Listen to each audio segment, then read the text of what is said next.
I still can't believe you said Spider-Man 2 and Game of the Year in the same sentence. What the fuck was that? Why? Have you played the game? Have you seen it? Okay, but like, it's Spider-Man 1, but they added more things and also they added more bugs. It's like Venom! Bro? What do you mean? Yeah, okay, dude. Can you play as Venom? Yes. Ooh, okay. I'll give you that. They added. You can. But you're gonna hold they added Venom and you can play as Peter Parker and Miles in the same game. I almost said at the same time, but as far as I can tell, that's not true. You're gonna hold that over everything that Baldur's Gate 3 did for the TTRPG genre? Like, you're out of your mind. You're out of your mind. Yes. That's not that, like, the iterations and additions that Spider-Man 2 have added compared to the first game, it doesn't hold a candle to what Baldur's Gate 3 has done for that entire genre. Like, saying Spider-Man, the first Spider-Man, is a Game of the Year contender for the year that it came out is a much stronger argument in my eyes, because it was a lot more innovative compared to what the second game built off of the first one. Because it's a lot of the same. Yeah. I'll give you that. I still think it's going to win the Game of the Year. Either way. It's okay. That's a different argument. If all you're saying is you think it's going to win Game of the Year, that's a completely different thing. Who knows? I wouldn't be surprised. I think it's because Game of the Year is a popularity contest, so it's very viable. But I'm talking about what game should win Game of the Year in some kind of objective manner. Lethal Company. Lethal Company is definitely very, very impressive and deserves recognition for what? Was that literally one guy? It was one guy. And it stopped. They were too short of the deadline. Okay, I take it back. I don't want Spider-Man to be Game of the Year. I want Resident Evil 4 to be Game of the Year, the remake. Yeah. I see, to that, I would say I have a similar argument to the Spider-Man thing. I think Resident Evil 4 Original is a much stronger Game of the Year contender than the remake. Because the remake is building on what 4 Original did, and 4 Original was it was a fucking trailblazer. But they improved on it in every single way. Yeah, but the original set the bar. Like, you can say this new house is really... Oh, actually, no. Let's put it this way. If you're a Chevy fan, you can be like, the Chevy's first car is way better than the Model T. It's a better car. It's an improvement over every way. But then you look at the Model T and you're like, in America, Ford made the car. It invented the car as a concept. That, like, the fucking, a modern day car, no matter how much faster it is than the original, no matter how much stronger it is, how much more durable, how much safer it is, how much fancier it is, that can only go so far when you're building off of something rather than building the entire concept itself. So the original, the original RE4, it did a lot for Resident Evil and for survival horror as a whole. It just made it. It created the rules that other people followed moving forward. And RE4 Remake, granted, also did that to a degree, but it's also building off of the original. I just think the original was more innovative than Remake was. Not that Remake wasn't innovative, just that the original was more so. So if this is the case, then it knocks every other game out but Baldur's Gate. Exactly! That's what I'm saying!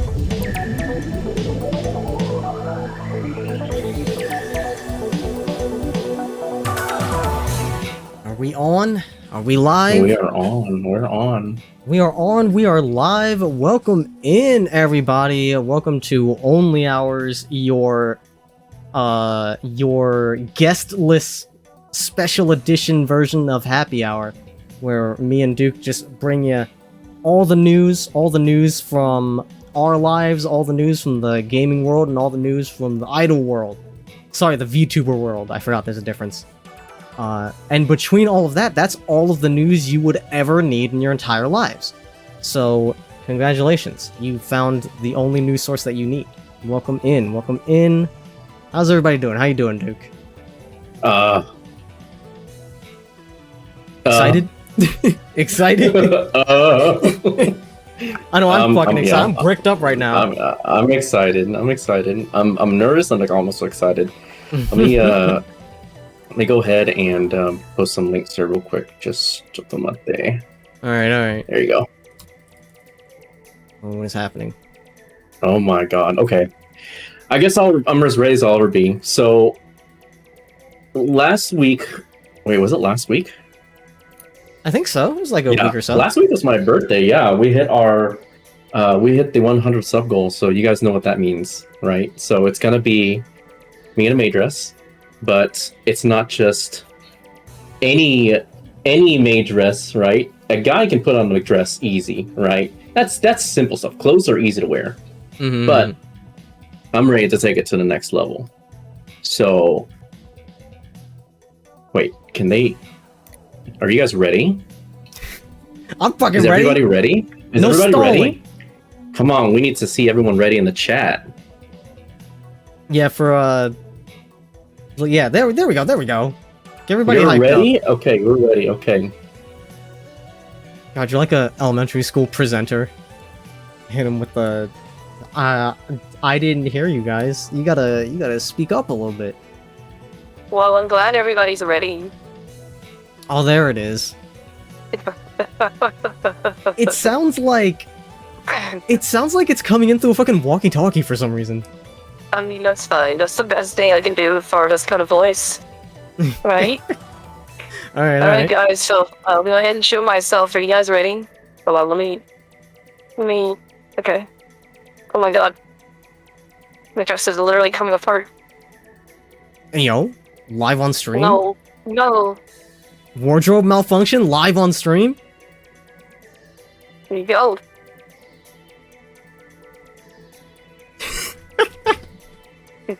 Looking fantastic, Duke. You look great. You knocked it out of the park. I also added a redeem that's only good for tonight. Just in case anyone wants to redeem this. Yeah, there it is. Lax, our temporary redeem expert.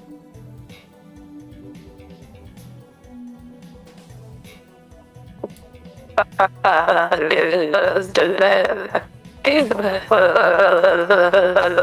voice is going crazy. Is it really going crazy? Yeah, I don't know if that's getting picked up on Twitch.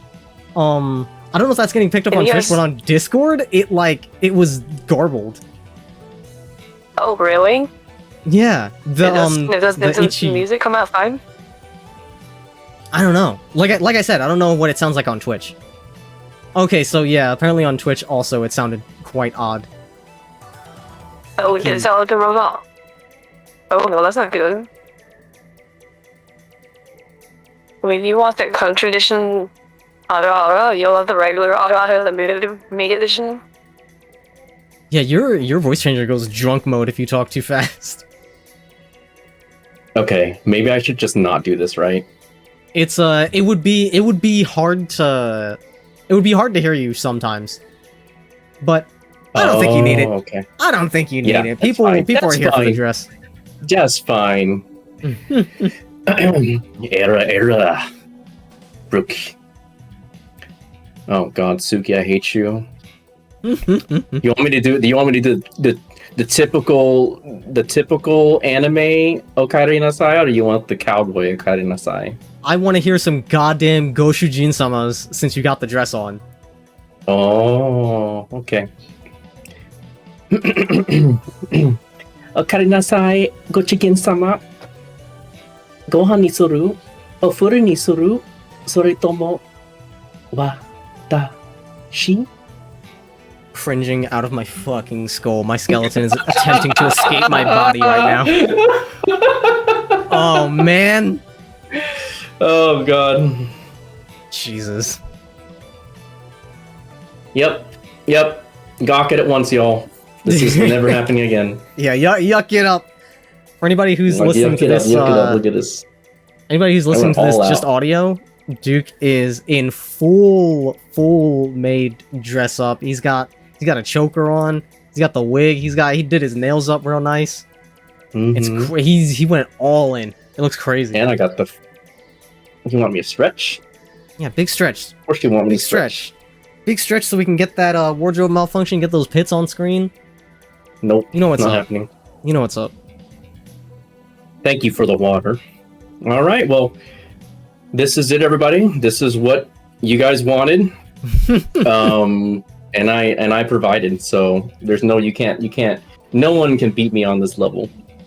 It's true. He's fucking gaming. Oh dang it! He wants me to take a shot. Hold on, let me turn the camera off so they don't see my. I'm gonna get a shot. You know what? I'm just gonna drink out of the bottle. Yeah, let's see the skirt. Stand up. You want me to? Okay, fine. The people want to see. The skirt. Look at this. Oh, that's looking good. You got the cuffs and everything? Hell yeah, dude. Yeah. Do a twirl. Oh. Consider everything. No, you're gonna have to pay subs for that, Daru. I'm not gonna do a thigh fetish, a flash. No, actually, you know what? I'm not gonna do that at all. Don't pay anything. I don't know, man. Surely some amount of money. I'm gonna get banned on Twitch for that. All right, Daru. I mean, Geki, here you go. Y'all know how hard it is to use nails to do anything. Vil said I was this close to gifting a sub. Oh, you're lucky. You're lucky you didn't accidentally put yourself in the corner. Oh, it's got scars in here too. Let's go. Oh, yeah. You like my nails? LT helped him do yesterday. Oh, no Don't kidding. put a price on it, they will pay. 50 gifted subs. 50 gifted? Somebody's gonna hit you with 50 gifted. No, they're not gonna do that. That's ridiculous. Daru is applying for a new credit card as we speak. All for one person. Where's my wallet? I guess it can be a collective 50, huh? Yeah. They'll make it work. Okay. Collective 50. What did it? Just kidding. Nope. Can I refund you? Oh no, they're coming in. They're coming in. They're coming in. I have decided not to do it. No, it's too late. It started now. Oh my god. We're at 7. No. 43 more to go. No.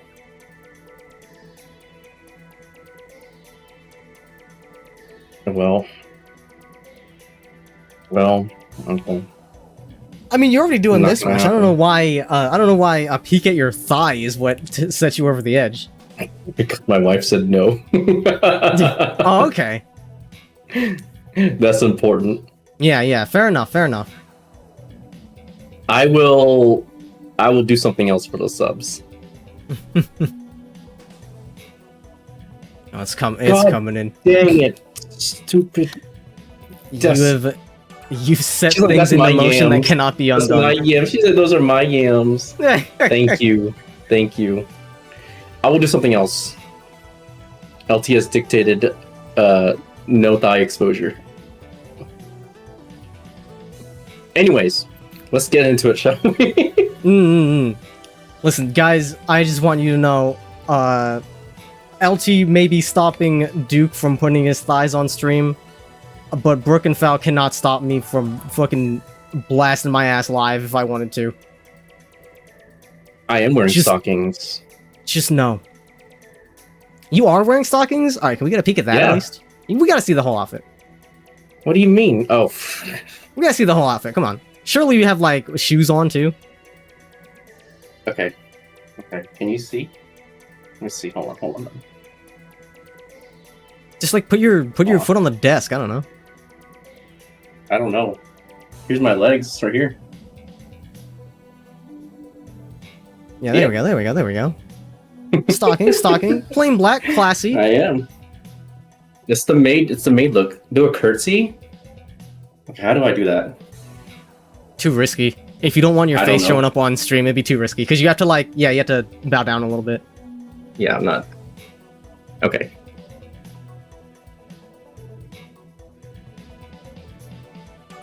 Fucking amazing. Alright. This is crazy. Okay, thank you guys for the subs. I will pay you guys back or I'll figure something else to do. I'm sorry. LT said no.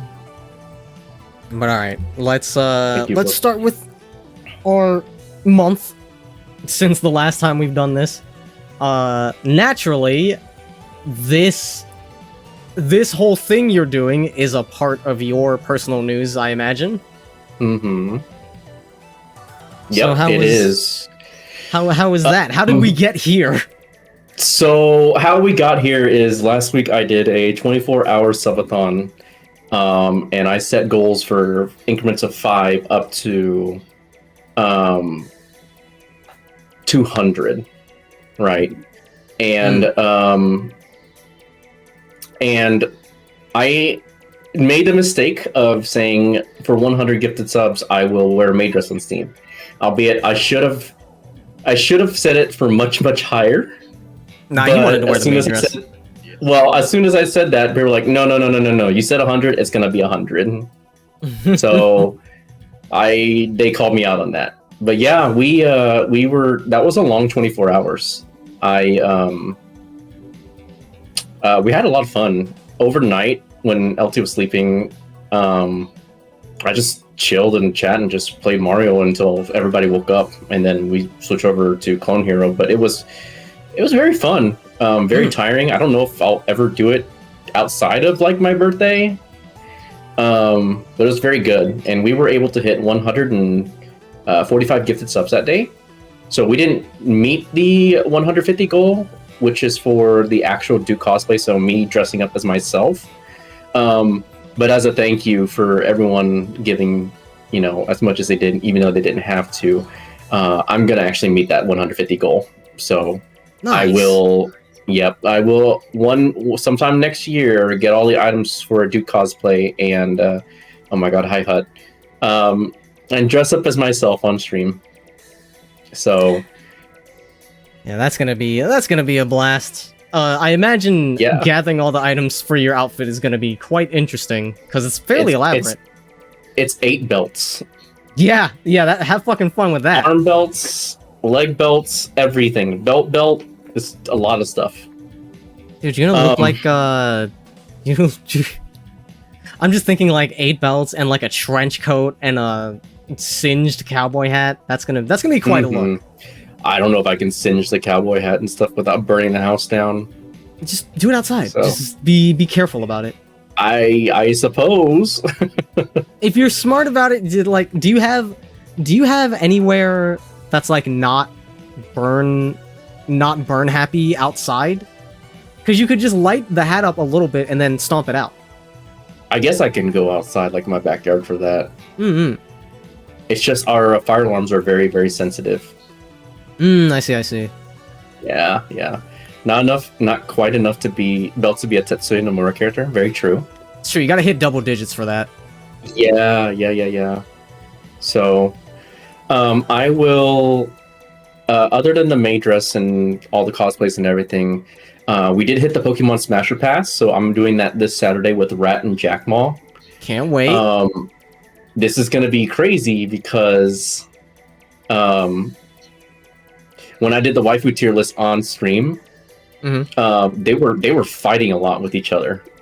So yeah, I remember that. So I thought it would be funny if we went through all the Pokemon on a Saturday and like we would just go by really, really, really fast. And every time we disagreed on something, I'd give each person 15 seconds on their podium to argue, and whoever argument is better, I would choose that. You're gonna go through every Pokemon. Yeah, but we're gonna go through it fast because not every Pokemon is smashable. Like, listen, I get it. A lot of them are like, I would basically just go through the final evolutions of anything that's in an Evo line, and that does cut out a lot of the chaff. But even doing that, bro, you're gonna be there for like 8 hours. That's a full-time workday. That's fine. People will be fine with it. All right, I'm just saying that's gonna be a long-ass stream. You don't know people. Maybe I don't know. I'll figure it out. We have 2 days to figure out, so. Yeah, good fucking luck, my guy. Yeah. But I also have a lot of Pokemon cards coming in. I bought some Pokemon cards. Actually, I was gifted some Pokemon cards, and I bought some, so they're coming in the mail. And I was gifted some more on my throne, so I'm actually, next Tuesday, I'm going to be opening Pokemon cards on stream, but I'm combining it with the Hot Ones challenge, if anyone's familiar with that. Mm-hmm. So Allie's going to be joining me because she likes, I can watch her commentate, you know, that's just who she is. Thank you, Hale. Thank you for the sub. But essentially the idea is I'm going to open cards on stream, and I'm going to have a D12, like a dice, and I'll start 12. Every time I don't pull a full art or an alternate art, the dice count will go down by 1. And if it goes down all the way to 0, then I would eat a wing or a chicken nugget dipped in the sauces starting from least hot to the most hot. Oh, fun.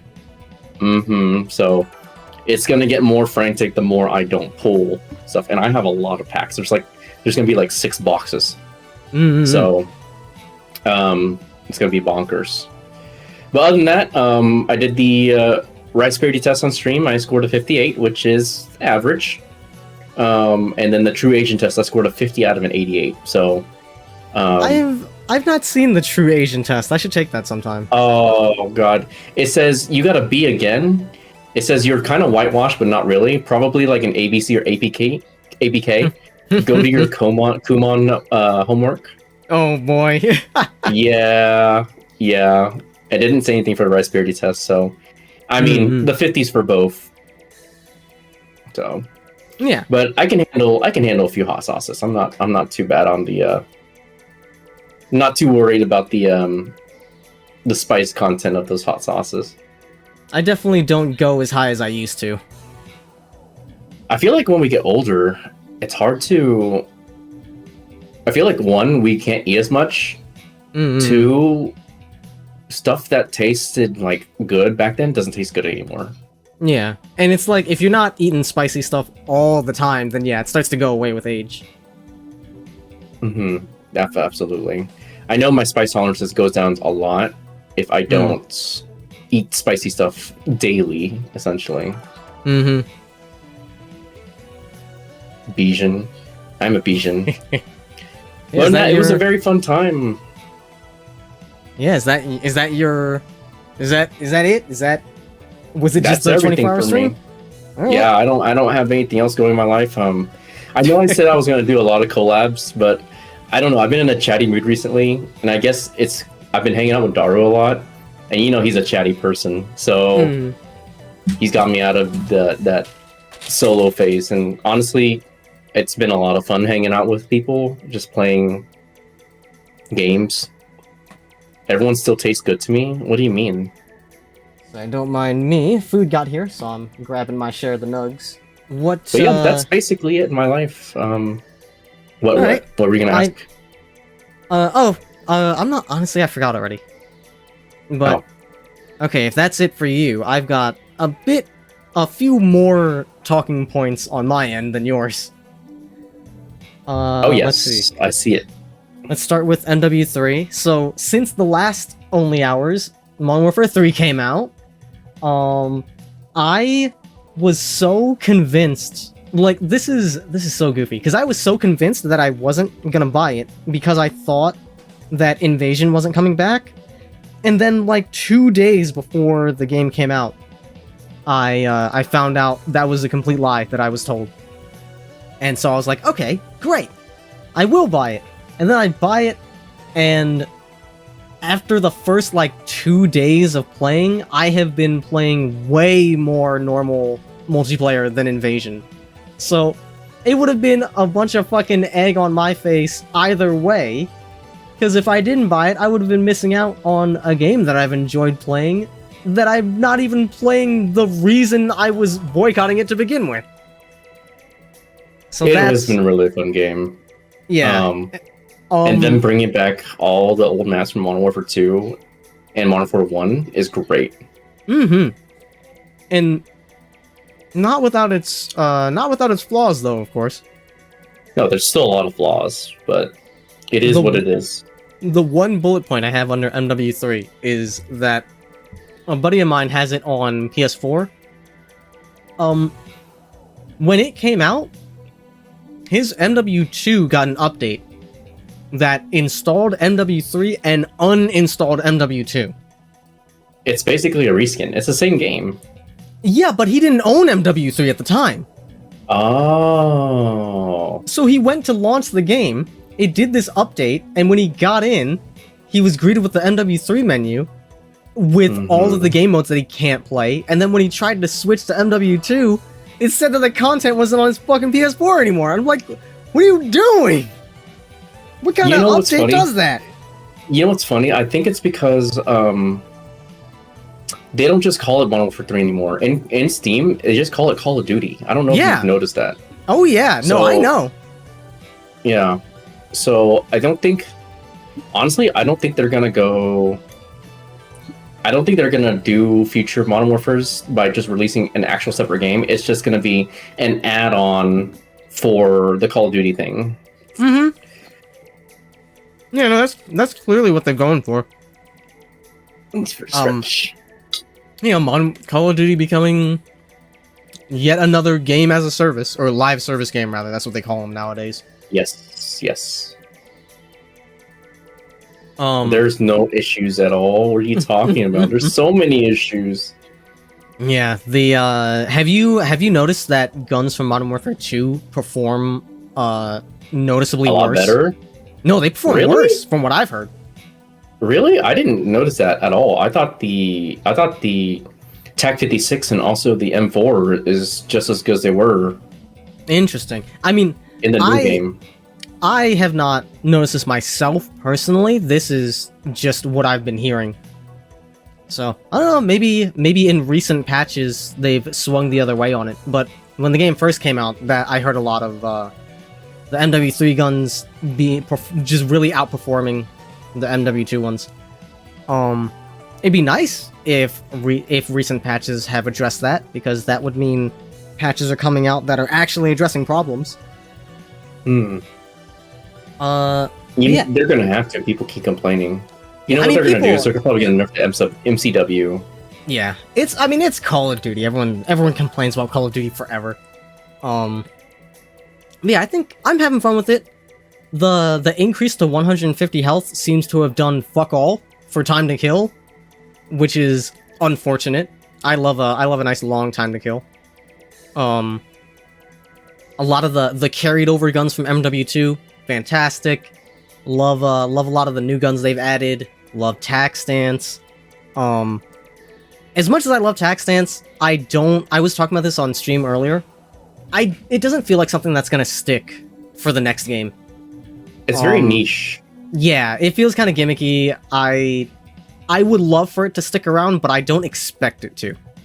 I really don't know what the point of it is. It doesn't do anything else but just look cooler, I guess.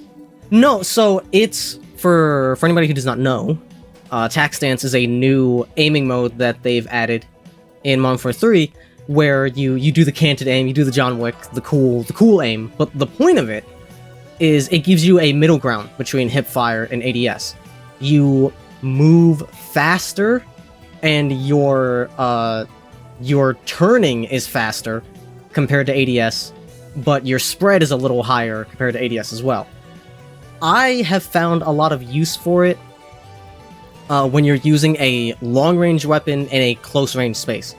If you have like a battle rifle with a 4x scope, something that can kill, Yeah, something that, not a sniper rifle that's gonna get absolutely melted if you run into an SMG in a hallway. Something that can compete in a close range space at least. You pop that tac stance while you walk down a hallway or while you clear a room, just in case you run into somebody.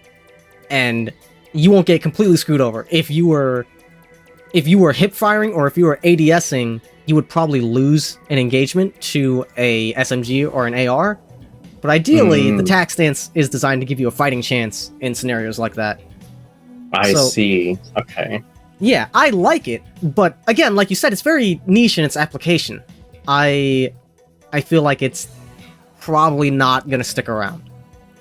I mean, they did it for Resident Evil 4 as well. They added the John Wick thing. They you can switch between just regular aiming the gun and then like doing the John Wick style. I don't know why. I mean, that's definitely just for taste. But yeah, I'm having a lot of fun with the game. I've been wanting to get back into it and do some zombies. Because they basically skin DMZ with zombies. Yes, that I still need to try with you and Ray. I am looking forward to checking that out, because that's a lot more interesting to me than regular zombies. And I know a lot of zombies fans, they probably prefer the old-fashioned way, because it's, it's just the way that it's been. It's the tried and true formula. But me personally, I've always loved the concept of DMZ. And filling it with zombies is like, yeah, sure, fuck it.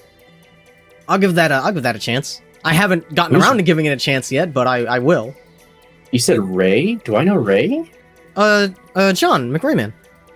Oh, McRayman. Okay, that's what you mean. I was like, who's Ray? Am I just dumb? Bruh. I'm surprised you haven't heard me call him that before. No, I call him that too. I just didn't put one and one together. What? You also call him that and it didn't click? Well, I call him by his first name, and because he puts on this about me that we can call him by his first name. Oh yeah, and everyone calls him McRae. I thought you said you also call him Ray. That's sometimes I do. Okay. I had to really think about it. But yeah, other stuff with MW3. I want them to add more invasion maps.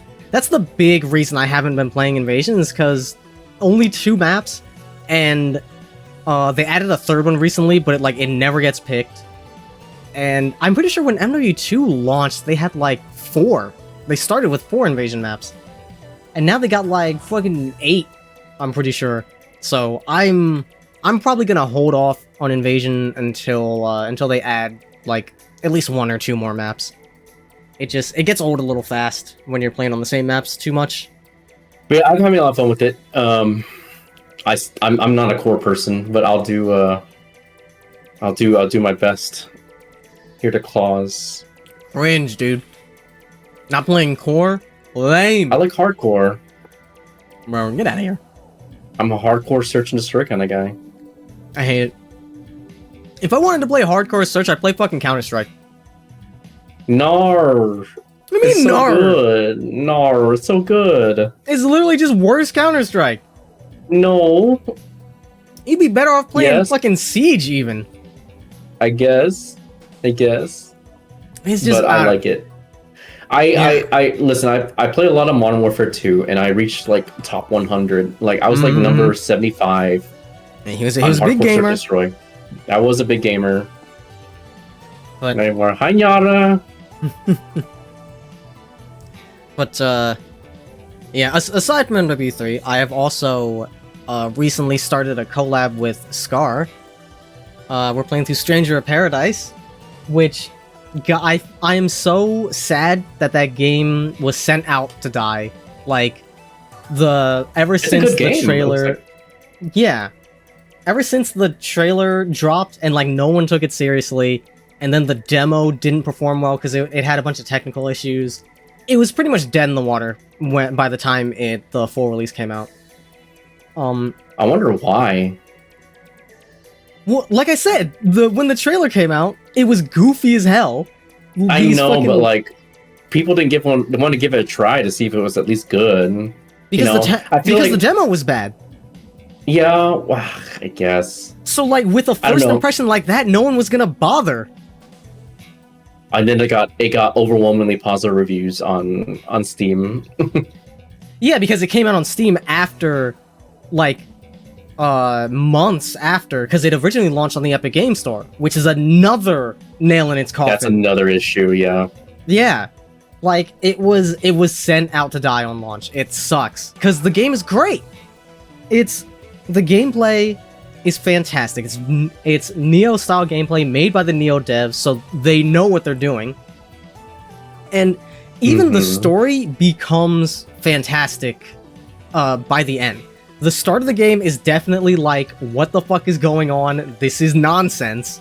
But by the final act, when the story actually kicks in, that, like, when you're doing the final couple missions, you're popping off every single cutscene. It's sick. And for someone who plays games for gameplay, I get it. A lot of people are going to be turned off by the very, very lacking story, and it's probably not going to be worth the time investment to get to the good story at the end.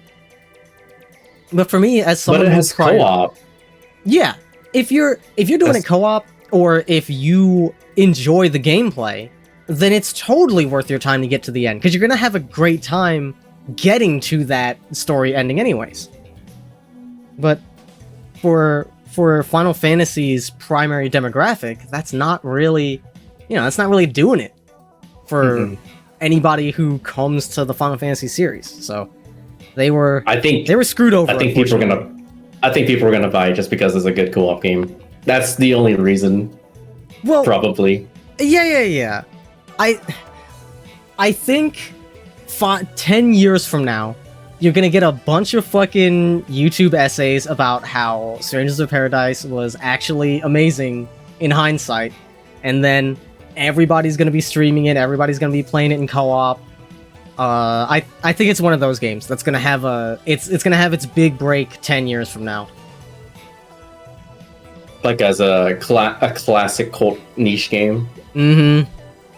Just like how everyone loved what's that one game that everyone talks about and loves that's really old? Which one? There's so many. I don't know. There's a lot, right? Yeah, like years down the line, some big streamer is gonna remember that game exists because of a video essay, and then do a collab with one of their buddies, and it's gonna do insane numbers, and then Strangers of Paradise in 2030 is gonna be at the fucking top of the Twitch streaming list. I can't wait. It's gonna be so funny. Called shot. You heard it here first. I'm literally spewing out the future as we speak. But yeah, I added to my wish list that game because I was like, well, I need something to play with LT.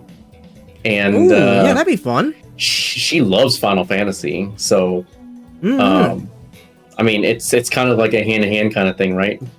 Duke was the best girl the whole time. What do you mean? Yeah, no, that would be a great playthrough. I would love to watch that. It's just gonna be me yelling it the whole time. That's what's gonna happen. Oh, Daughters played Strangers as well. Let's go.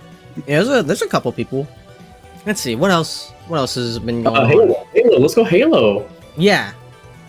Halo Infinite. Last week, no, I think it was this week, me and Foul beat Halo Infinite. Oh, really? Yes. So, that game. It's good, but last week we had a very frustrating issue where the I think it's the second to last mission. We fought the big bad. We fought Esherim, and it was a level where you went through one big arena. You sit in the arena and you go through a couple waves of enemies, and then you go into an elevator, go up. Oh, I saw that. Yeah. Yeah, you go up to another big arena where you fight a couple waves of enemies. Then you go up a third big arena where you fight the lieutenant of the big bad, which that in of itself had an issue where you had to, before the boss would spawn, you had to go into this ship. It's not that big, but it's kind of maze-like. There are 2 floors, there's walls everywhere, it's very confusing to navigate. And you're supposed to find... something. He tells you to... He basically just tells you to go in, and you can hear this, audio clip of a video recording playing over and over again. So, it's not hard to suss out that you're trying to find something. You're supposed to go in there and find some object. Dang it, Happy, here. And me and Fowl are searching up and down this place in every single room. We can't find, like, we walk up to every single object, we don't get any interact prompts. And it turns out, what you're looking for is this little transmitter that's about the size of a quarter on the floor. It's not exactly obvious. It has this glowing green ring, but the glow, it's like, it's only on the object itself. It looks more like a green stripe, because it doesn't have a ambient glow effect on the area around it, so it doesn't draw your eye at all. And there's no indication whatsoever. Yeah, like it would get louder as you got close to it, but it wasn't obvious. You would walk right past it really easily, and it was hard to like triangulate the position just based on sound. Especially because it's on the floor, you have to like walk right up to it and look straight down, so that doesn't help. It's just it was not great. So we wasted a whole lot of time looking for the boss trigger, and then after that, finally we get to fight the big bad himself, Mr. Escharum. And we do the fight. It's a Halo boss fight. It's normal. You shoot the dude until he dies. Yeah. Except his health is at 0. He kills Fowl. Yeah. And I'm like, okay, his health bar is empty. Like, we gotta go for broke. Fowl's dead. I gotta kill this guy before he takes me out. And I'm shooting at him, and he doesn't go down, and he kills me. And oh no, they have to do everything over? So, we start back at the beginning, but the game throws us a bone. For some reason, it starts us back at the beginning, but we don't have to fight everything again. We just have to go through the elevators, which is like... And kill him. Yeah. It's like, okay, kind of strange that you start us all the way back here, even though we don't have to fight everything again, but at least we don't have to fight everything again. So we go through the room, go up the elevator, go into the second arena, and, that's weird. The door to the elevator is not open. And we're like, did we come in here too fast?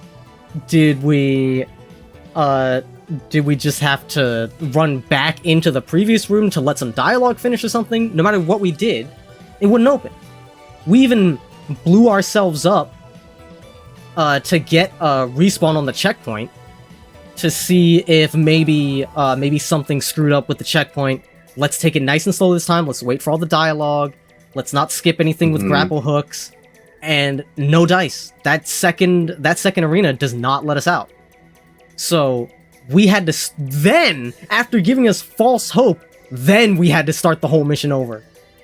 Because we were screwed. We had no way to get to the boss. So we just had to manually restart the mission and do all the long wave fights again and fight the lieutenant again.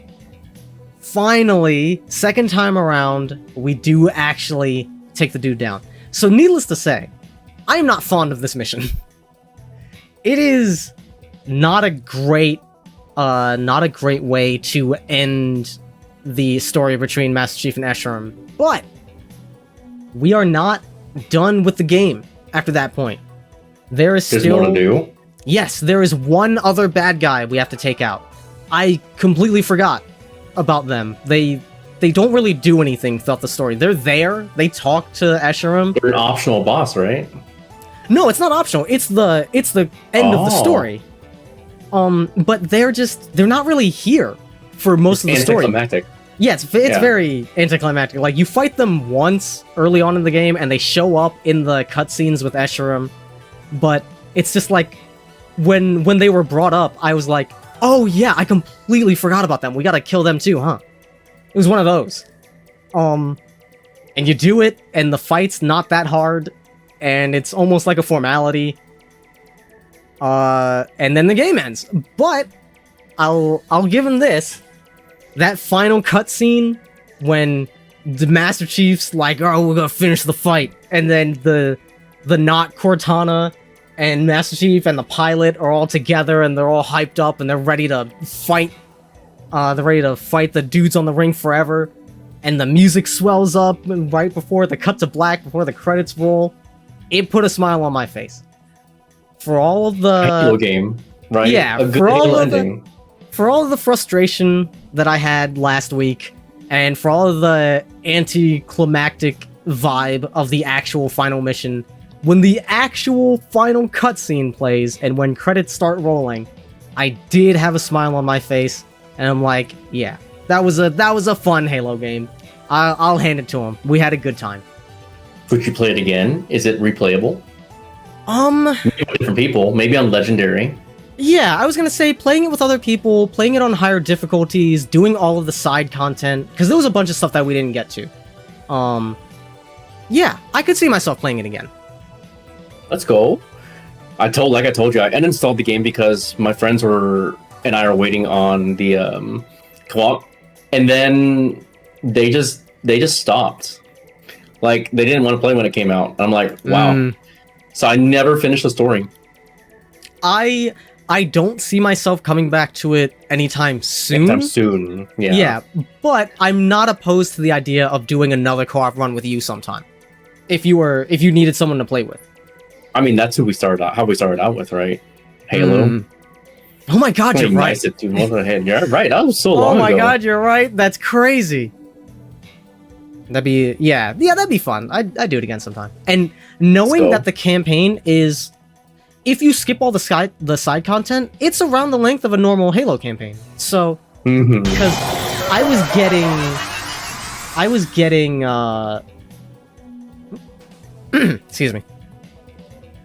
God, I lost my train of thought. Thank you for the follow, Kat. You threw me off, but thank you very much. I was getting Far Cry vibes. Because it does the thing where you grab the watchtower. Go to Outposts. Yeah, you go to Outposts and it reveals stuff. So I was getting Far Cry vibes, so I was like, oh, we're going to be here forever. So I was skipping a lot of the side content. And before I knew it, we were at the end of the game. So next time around, I would be totally down to do all the side content. Because then it would be the length of a really short Far Cry game. Instead of a normal Far Cry game, which is like 50 fucking hours. 50,000 years, yep. Yeah. So that's good to know. Because of all the collectibles. Yeah. Yeah. And I do have that as a note. That this is very Halo Far Cry. I don't know if that's always what they wanted to do from the outset, but that is definitely what it turned into. It is wearing some Far Cry inspiration on its sleeve. Thanks, Asher. And I wonder I wonder how that sits with a lot of people who play Halo campaigns and like Halo campaigns. Thank you for the follow, Emmy. I liked it, honestly. Yeah, I'm a big fan. I think the open world did it justice. Yeah, I bet there are a lot of people who are like Halo purists, and they're like, "Rawr, rawr, it's not level-based, it's not what I want." And, those are the people who only like playing Super Smash Bros. Melee. Yeah, like, there's always going to be people like that. Yeah. But I like to think that it was received well. Unfortunately, the rest of Halo Infinite does not seem to have been received particularly well. Not that it's bad, but the fact that you don't really hear about it anymore it says a lot. Like, it's a Halo. It's meant to be one of the biggest games ever, and it's kind of fallen by the wayside. Thanks, Slime. Alright, let me not spend 8 hours talking about my month. What else have we got? Mahjong. Been getting back into Mahjong a lot recently. Yeah. Because who's wearing the maid outfit? That's me, Risto. Yeah, that is the one and only. Yeah, but today I go by Duchess. You put your dong away then? I mean, it wouldn't have been any better if I said it was me.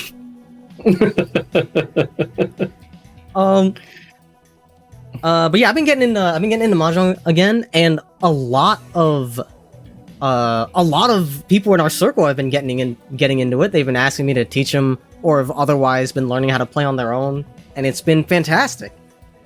I was upset for the longest time, because everybody was getting Yakumons but me. In my server, it was like every other fucking day someone was posting a screenshot of them getting 13 orphans. I'm like, fucking when's it gonna be my turn? Did someone actually hit 13 orphans? Like 3 different people have in the past week. If you check my server, if you go into the mahjong channel, there's a couple. Drake got some. Millis got some. I'm pretty sure. Hold on, is there mic issues? All right. As I was saying, yeah, everybody's getting Yakumons, and then I finally got the opportunity to get a Yakuman of my own, and I did not get the typical standard 13 orphans that everybody knows and loves. I went for something a little bit more indie. You know, I'm a hipster. I don't like to do what everybody else is doing. I went for 3 big dragons instead. I can't believe I finally got it. Did you hit all of it? Yeah. Oh my god. It was a quad. Like, it was more than just the big 3 dragons. I'm pretty sure I got a quad of 2 dragons and then like my triple of the 3rd one. And it was beautiful for the longest time. I want to say for half my mahjong career, I've been going for small 3 dragons, and I couldn't even get that much. And all of a sudden, big 3 gets thrown in my lap just like that. I'm so happy I finally have a true Yakuman under my belt, not just a counted one. Let's see, after mahjong... The tournament. Oh yeah, the tournament.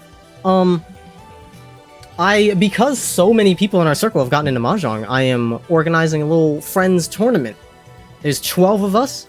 We're doing the round robin preliminary phase right now, where everybody plays against everybody else once. And then we're gonna add those scores up from every match. We're gonna use that for seeding, and we're gonna run an elimination bracket. Everybody's gonna be in a 3-player match, so 4 groups of 3, and then the winner of each of those matches gets a seat at the final table. The winner of that will perhaps win some sort of prize or recognition. Who knows? Who can say? I think I shot myself into that final seat. God, you sure did. I Holy moly. Video. I wish I screenshotted that. No, it's on your VOD. It's in my VOD, and you can grab the replay code. Oh, let's go. Mm-hmm. That was 48,000 points. Yeah, just go into your...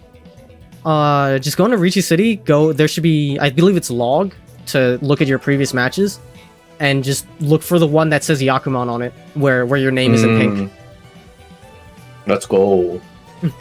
Yeah, I felt really bad about that. Hey man, that's the game. You earned it. After mahjong, more recently, I was forced at gunpoint to play some fucking TFT, and let's get this on the record. All right, the game's fine. Like, it was fine. I was admittedly a little too drunk on the haterade during the stream. It's whatever. I'm not a PvP game kind of guy in most cases, so I wasn't sold on that part. But you know, it's a lot of Bejeweled. You do the gacha roll until you can match 3 units, and then you match 3 units, and you get the dopamine hit. It's like, okay, I get it. I get the appeal. You got all the lead characters that you like, and you have a gameplay loop that's pretty easy to get into. I said it on stream, I would rather play a TRPG. I love how you said you're not really into like PvP, but we just talked about Modern Warfare 3. I said in most cases, there are some exceptions. There are some exceptions. There aren't many, stuff like Mahjong and Modern Warfare 3 and I guess fighting games. I'm not great at fighting games, so even in that case, I would lean towards the single player content if it's there. Yeah, aside from that, I don't really like PvP. I like a gameplay experience. I like a gameplay experience that's tailored towards the player. If you are in a single player game, you are in a situation where you are meant to win. Or at the very least, if you are meant to lose, that's intentional and for a reason. In a multiplayer game, it's zero sum. You can't win all the time because that wouldn't be fair to whoever you're playing against. Right. But that means the game can't be like you can't account for who you're playing against. In a single player game, you can always account for who you're playing against because you're playing against the game. Right. So I can play a single player game and like with time and effort learn it, develop the skill, and have the intended enjoyable experience. In a PvP context, there is no guarantee that I'll ever hit that point. I may forever be fighting against people who are just better than me and never get that payoff. And I understand the appeal to that. Some people love that that mountain, that forever mountain of climbing and developing the skill. It's just not for me. That's I don't really see TFT as it is a PvP game, but I don't really see it that way.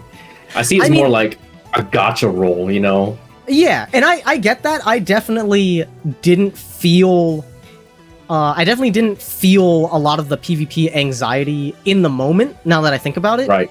It's just on paper, it's something that, you know, I'm not here for it. It's not something that's bringing me to the game on paper. But it wasn't as bad as you thought it was going to be. Yeah, I'll admit. I was matching when I did the match 3. I was excited to get some 3 stars. Fucking yeah. What can I say? But that's my game. I want that as a single player TRPG.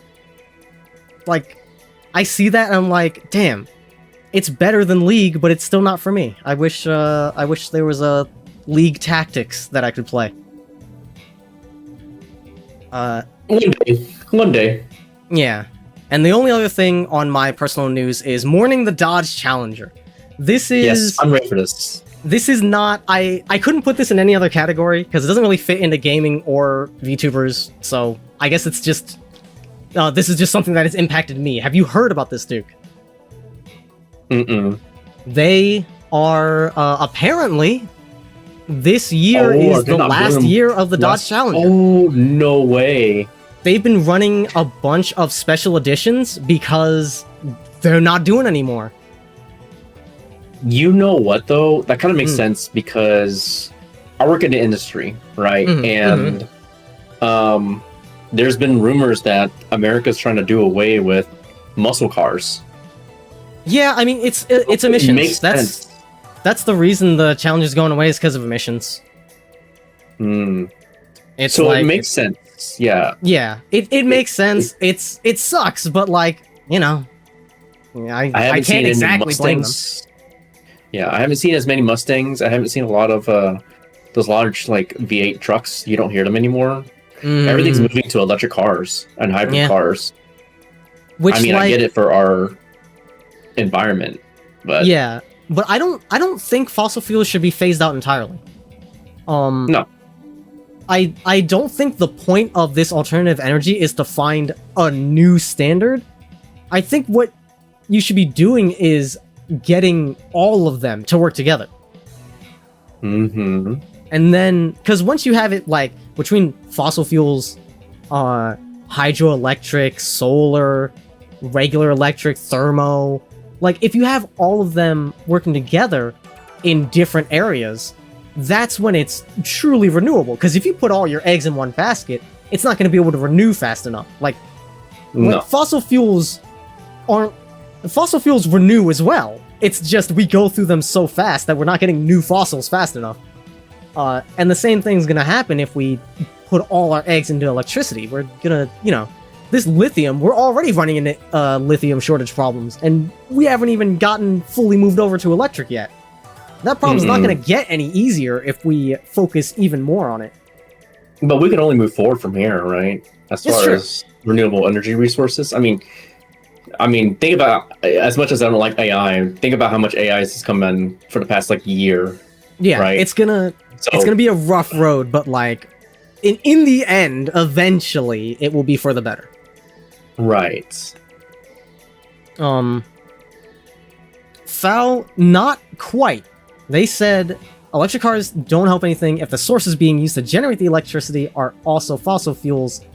I would argue if the only use of fossil fuels is for things like energy generation for stuff like that, that can be its place in the energy ecosystem. It can be reserved for those purposes specifically, and for really heavy duty industry stuff, and save it for that. And that way we save a lot of fossil fuels in the long run. We don't need every single person using that stuff. If we save it for the heavy duty stuff, that can be its purpose, and it'll cut back a lot on its usage. I'm just waiting for the water powered engine. It already had. There is one like that, but I feel like it's gonna be very expensive to do something like that. Oh yeah, and probably really inefficient. We'll figure something out. Very inefficient. But I'm sure the Challenger will come back one day. I'm pretty sure it's disappeared before, and it's come back, and it'll come back again, eventually. Just like the Viper. I'm smoking that fucking heavy copium. Eventually the Viper will come back too. Era Suki. Era partner. But, alright. I believe that is all of our personal news. Personal news. Mm-hmm. You wanna take over for game news?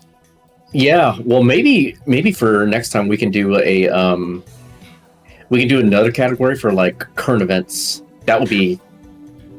I don't know. I don't want to muddle it too much. I feel like having the odd IRL event tacked into your personal news count would work. If there's something you really care about personally happens in the news, you can throw it in there. For me, I'm a car guy, so that hits me real close to home. Yeah, you can lead us off into the game news segment.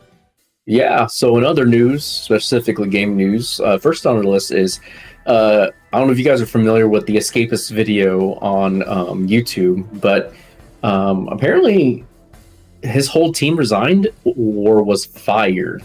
Oh, are you going through mine? Are we just going to start with mine and go down the list? You want me? Oh, yeah, you want me to go mine? Okay. Yeah, I thought you were going to start with the ones that you linked. I just feel like that's more appropriate. I'll go ahead, man. So I don't know if you would consider Scott Pilgrim gaming news. It is nerd news. Yeah, no, I'd say that counts. You count, okay. So Scott Pilgrim's a beloved series, right? Beloved show, beloved movie, and everything. And then the anime recently came out on Netflix, I think, and the fans hate it. Yeah, they sure do. They hate it. I think what it was is that it didn't follow too much of the graphic novel. Mm-hmm. And there's a lot of stuff that was omitted out of the light novel that they included in the movie, but for some reason didn't make the anime. Mm-hmm. I can see why the developers or director did what they did, just for telling new stuff. But the fans felt like it was just a completely new story with the Scott Pilgrim characters in it. Mm-hmm. Which is great if that's what they were marketing for, but what they marketed was it's a Scott Pilgrim anime based on the light novel, the graphic novel, and it just wasn't. Yeah. So that's me despising live action Lion King for moving. Yeah. So it was just a lot of stuff that was removed, and the fans were super pissed about it. Mm-hmm. And it doesn't look good for the series, right? So you got new fans old fans coming in harping on it. You got new fans coming harping on it. It's going to be very hard for a series like Scott Pilgrim to recover from that. I feel like it kind of got like the Marvel game justice or Marvel game treatment, where the movies are good but the games suck, right? So it's kind of, I feel like this is that for Scott Pilgrim. So, but yeah, I haven't watched it because of the backlash. Before I met LT, I read the graphic novel. I watched the movie. Well, I watched a movie with Boops. But other than that, I mean, I wouldn't say I'm a Scott Pilgrim fan. I just enjoy the media. Yeah.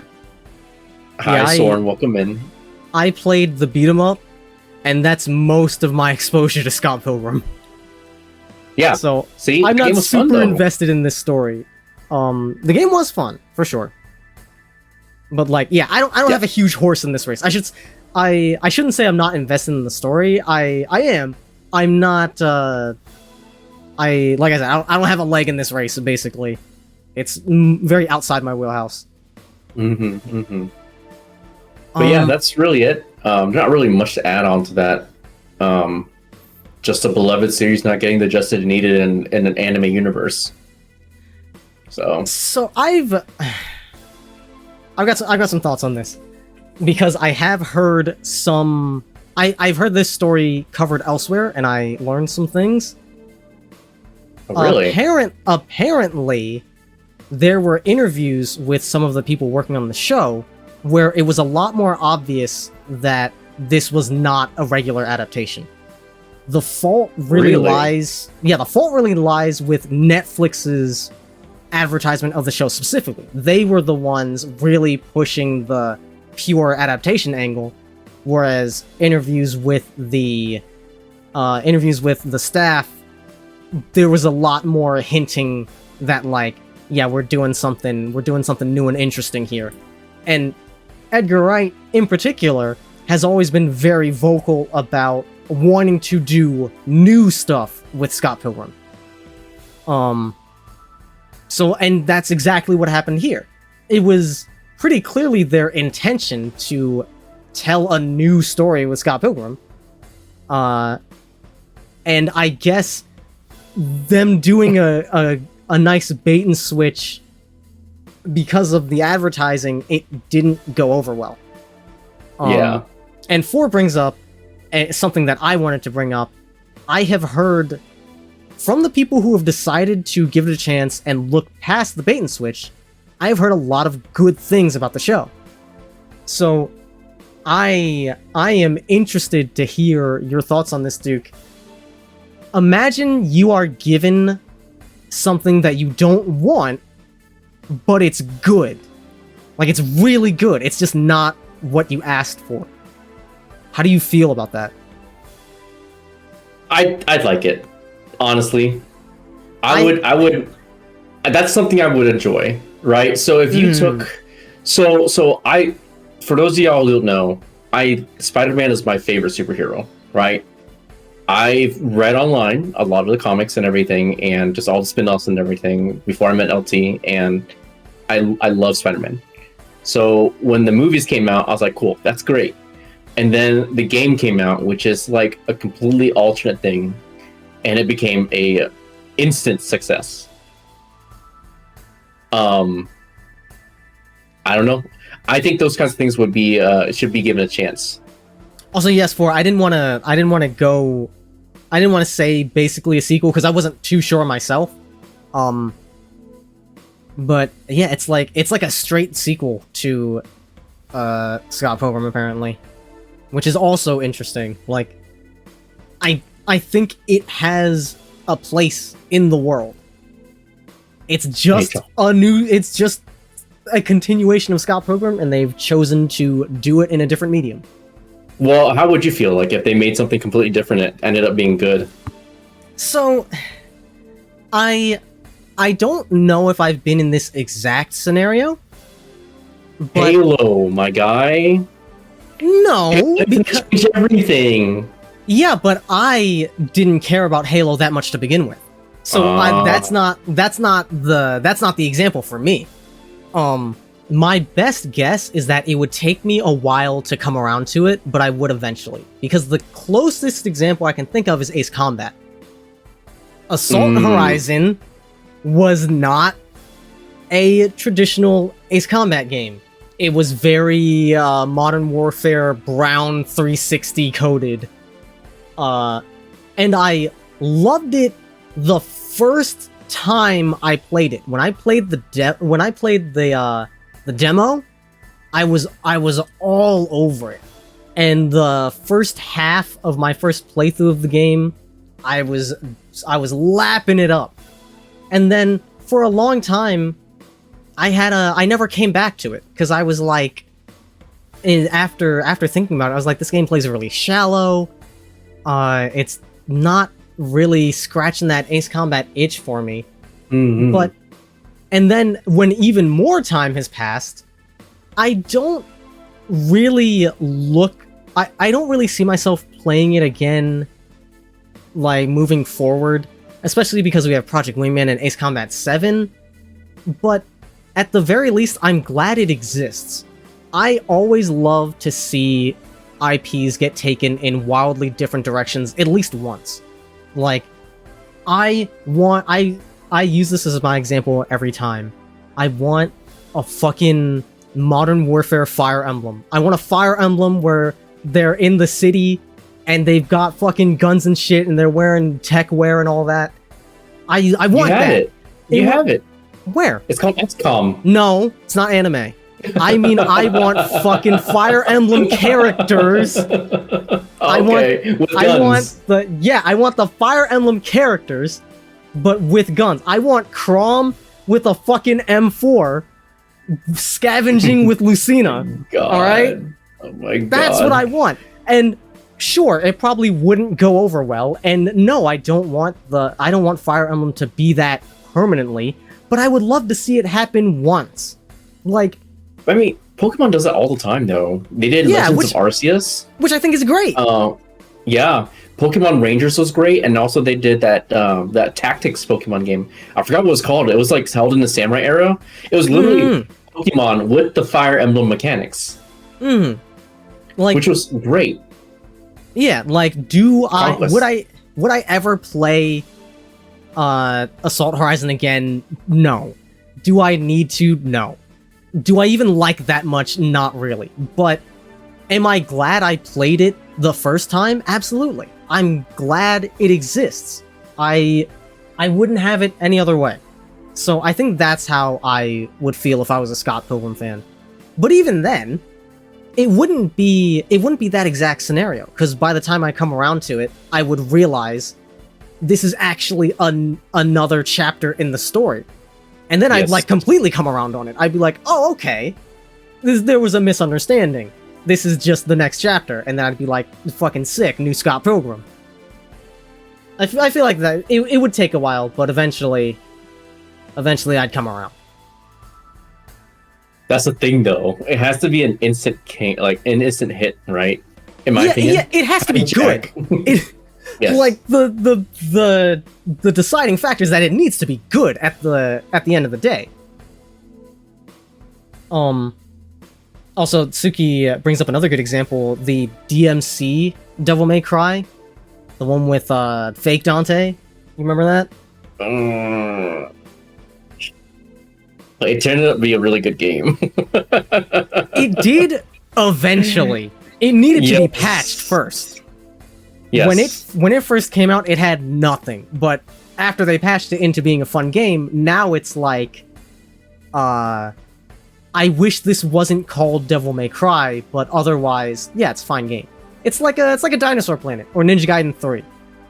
But yeah, Scott Pilgrim, MGS2. Yeah, maybe I'll give it a watch just to see if maybe people are just overreacting to it because people are just. The whole nostalgia factor, right? I think if you go into it knowing it's a sequel and you want more new Scott Pilgrim content, if you go into that with that mindset, apparently it's very good. So I would recommend it. Okay. I would recommend at the very least giving it a chance. I went to all 3 of the new Star Wars trilogy movies just because I knew it was going to be bad. It was really bad. I thought the first 2... I thought the first 2 were fine. I've got pretty low standards. I sat down in the movie theater. I watched the movie. I was like, yeah, Star Wars. I ate the popcorn. I had a good time.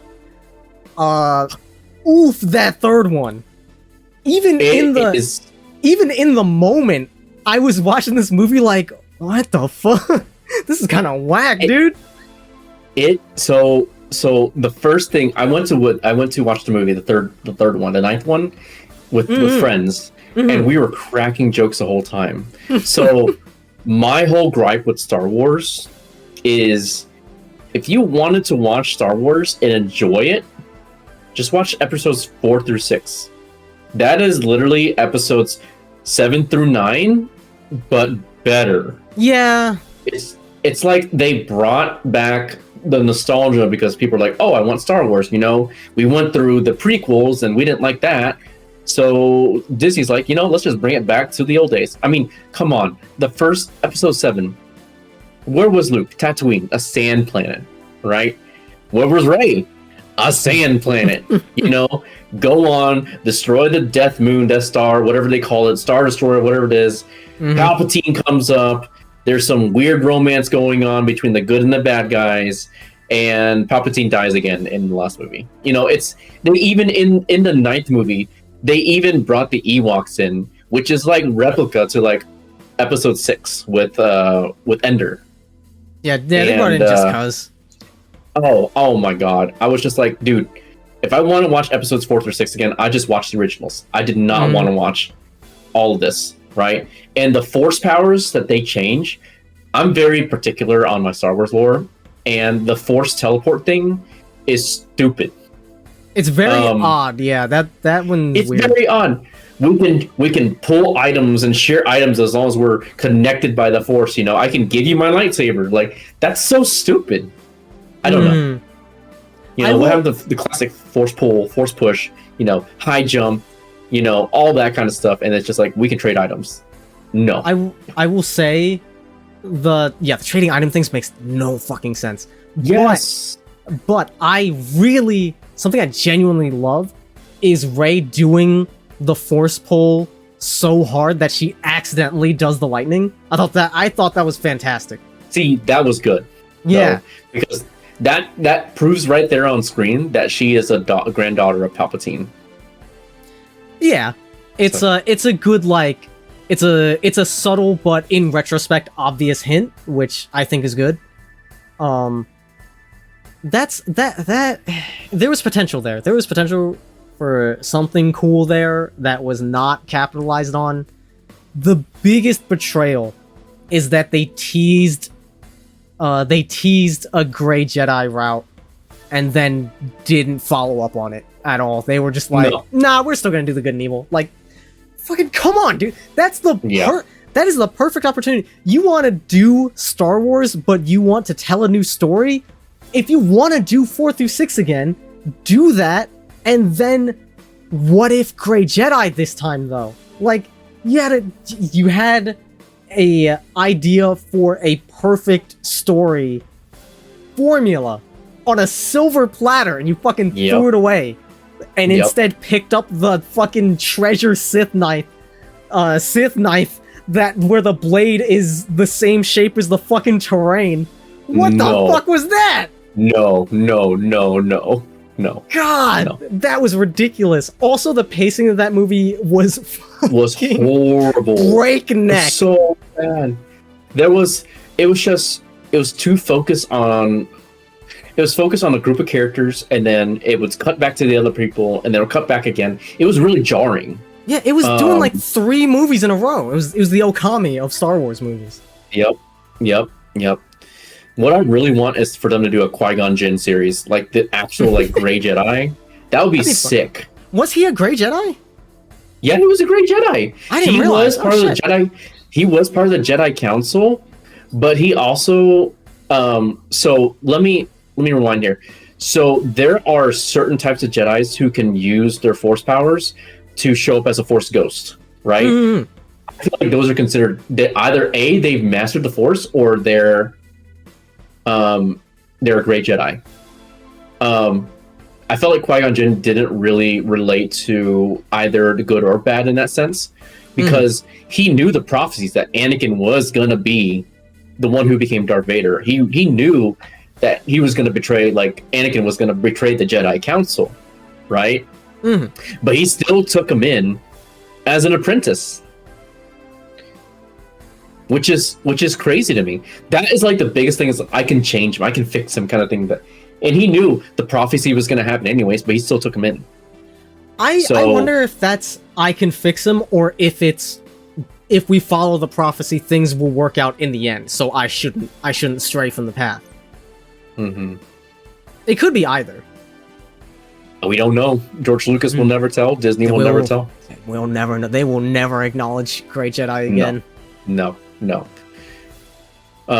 Speaking of Star Wars, I've grown my whole life without a tattoo, but recently I kind of wanted one of like a little X-wing somewhere on my body. So I might do that because I love Star Wars. Every time we go to Disney, I go to the Lego store. I see like the giant $800 Millennium Falcon set. I'm like, I want that, but there's nowhere to put it in my house. Plus building that on stream would take like 5 years. Oh, the Ashoka series? Yeah. Does that count? It does count. Okay, But I haven't seen really it. say. But she didn't really say I am, a great Jedi, or well, I don't know. We'll see. I mean, yeah, I haven't seen it, so I have no idea how if Great Jedi things happen in that show. If they do, Right. great. I fucking love Great Jedi. That's the balance. I'm all about that balance, man. But yeah, moving on from Scott Pilgrim. Like I said, I'll probably give it a watch to see if it was actually if it's as bad as everyone says it is, or people are just hating it because it's purely built on nostalgia. We'll see. I know people who are actually like huge Scott Pilgrim fans, and they haven't watched it yet, and I'm excited to hear their opinion on it. Because it'll be very interesting to hear what kind of gripes they have against it. Given what we know about it so far from just reading the article. So, but yeah, moving on. So we're going to talk about Larian Studios. If you guys don't know who Larian Studios is, they just released a big game called Baldur's Gate 3. I'm sure everyone's heard of that, and I'm sure it's probably going to win Game of the Year, even though I personally don't think it deserves it. Bro. I love Larian Studios, right? I played like 800 hours of Divinity Original Sin 2, right? The only thing about Baldur's Gate 3 that I completely I despise is it's the 5th edition system. I do not like 5e. I do not like 5e. Okay? 5e. I grew up on 5e. I learned tabletop through 5e, right? And I'm not saying Baldur's Gate 3 is a bad game. No, absolutely. It has a wonderful story. But the 5e setting and the 5e system kind of brings it down for me. I think 5e is a great system to bring people into TTRPGs. But standing on its own, I'm sure DMs who have long since DM like 3.5, 4e, and even 5e at this point can tell you 5e is just surface level. You can't really customize your characters that much. It is a good gateway, as Soren said, right? Ever since I picked up 3.5 Pathfinder and I've been wanting to learn Pathfinder 2E, it's just not the same. I can't be who I want to be in a 5e setting. Because there's a lot of feats missing and there's a lot of other things missing that can really get that. But anyways, back to Larian Studios. So they've made and they develop and released Baldur's Gate 3. Hang on. Right? Hang on. I want to argue a point that you have made. What's that? I do not have a problem with your thoughts on 5th edition, or your thoughts on Baldur's Gate 3 as a whole. What I take umbrage with is the thought that those things would disqualify it from being worthy of Game of the Year. Hear me out. Yeah. Right. I feel like I don't like Baldur's Gate 3. It's not my kind of game. It's not my aesthetic. It's not my type of gameplay. I'm never going to play Baldur's Gate 3. I strongly feel that it should get Game of the Year for what it does. Bring people together? No. On a technical level, look at what this game is. It's a tabletop RPG in video game form. Look at any other thing that has tried to do that. Fucking the previous Baldur's Gates, Neverwinter Nights. What's the... Not Path of Exile. What's the other one that Larian made before this? Divinity Original Sin 2. Yeah, Divinity. All of those games, like, you'll get skills like spells and shit, and they're all attacks. Right.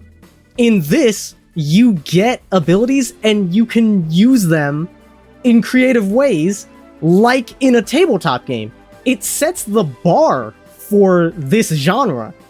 Like, that's why I think Larian being invited to make Baldur's Gate 3 was a really good decision on the Baldur's Gate, like, franchise, right? Because they didn't make Baldur's Gate 2 or 1.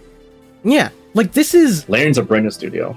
This is... When you look at this game and you see every single RPG that never came out because of scope creep, because they couldn't develop the game fast enough, because every time they get close to the finish line, new hardware comes out, and it's a losing battle, and you get closed down because you run out of time, you run out of budget. And this one somehow managed to do it. I think that alone, like, it's a achievement for all of game development. It's insane what this game has managed to do. I don't disagree with your opinion of the game. I just think there's nothing else even comes close to getting a Game of the Year. I think there are other games that deserve Game of the Year, like Spider-Man 2. Oh, yeah, that buggy fuck. Yes. Don't get me. Okay, we're moving on. All right. So there's been a huge trend or trope in gaming history. You know, Call of Duty Special Edition. You know, you get this and this and this and this for $100 extra, right? We all know the grab, right? I've fallen prey to that, and I bought when Red Dead Redemption 2 came out on PS4. I paid extra for like the special little box it came with and everything, just so I can have it, right? But Larian is doing something really completely different now. They're saying that their their collector's edition of Baldur's Gate 3 will not be limited. It will not ever sell out. And Larian has promised that. And what's crazy is that instead of charging an exorbitant amount of money for a special edition or a collector's edition of Larian's of Baldur's Gate 3, they're only charging $80 for it. That's pretty sick, right? What all comes with it? Let me see. Physical copy of the game, 32 stickers, 2 patches, a cloth map of the game's world, a poster with an art of a Mind Flayer, and a 3-disc soundtrack. How much is the base game? The base game is $60. What the fuck? $20 and you get $20 extra, and you get all of that, and you don't have to worry if you don't get it on the first day because it's never going to sell out. That's insane. What's cooler? Oh, sorry, it's only $10 more. So, wait, all this contained in a book-like box for $10 more. Yeah, no, it's only $10 difference from the base game and the collector's edition. There's no way they're making money on that. Well, I don't know. I think they made so much money off Baldur's Gate 3, they decided to give some back to the fans. Yeah, but and what's cool about the... I think that's awesome. I'm just like, surely they have to be losing money on that. That's insane. I think they absolutely are. 100%. They're not. And what's cool about the box itself is I think when you open it up, you can actually use the box as like a DM screen when you're DMing. Oh, that's fucking sick. I know, right? Isn't that cool? I can't believe I didn't think of that. Of course it would double as a DM screen. Fuck yeah, dude. They're so smart, and that the fact that they're not charging, $300 for that kind of thing or $200 for that kind of thing, I don't know. I hope that Larian Studios sets an example for other gaming companies, which it's not going to happen. We know that. Activision and Blizzard are so greedy for money. You mean Microsoft? They're not going to release... Microsoft, they're not going to release Call of Duty Modern Warfare 4 with all the special gimmicks and everything for $80. That's not going to happen. But I hope this starts a trend with, like, let's just say smaller companies who really care about their fans and do something cool like this. Because $10 more and I get all of this stuff, that's sick. Yeah. So... I'm really proud of Larian Studios. Oh, go ahead. I think what they're doing is fucking awesome. I would like to see less special edition scarcity, but at the same time, I think it's important to remember that, we don't keep steady stock of deluxe editions and stuff for a reason.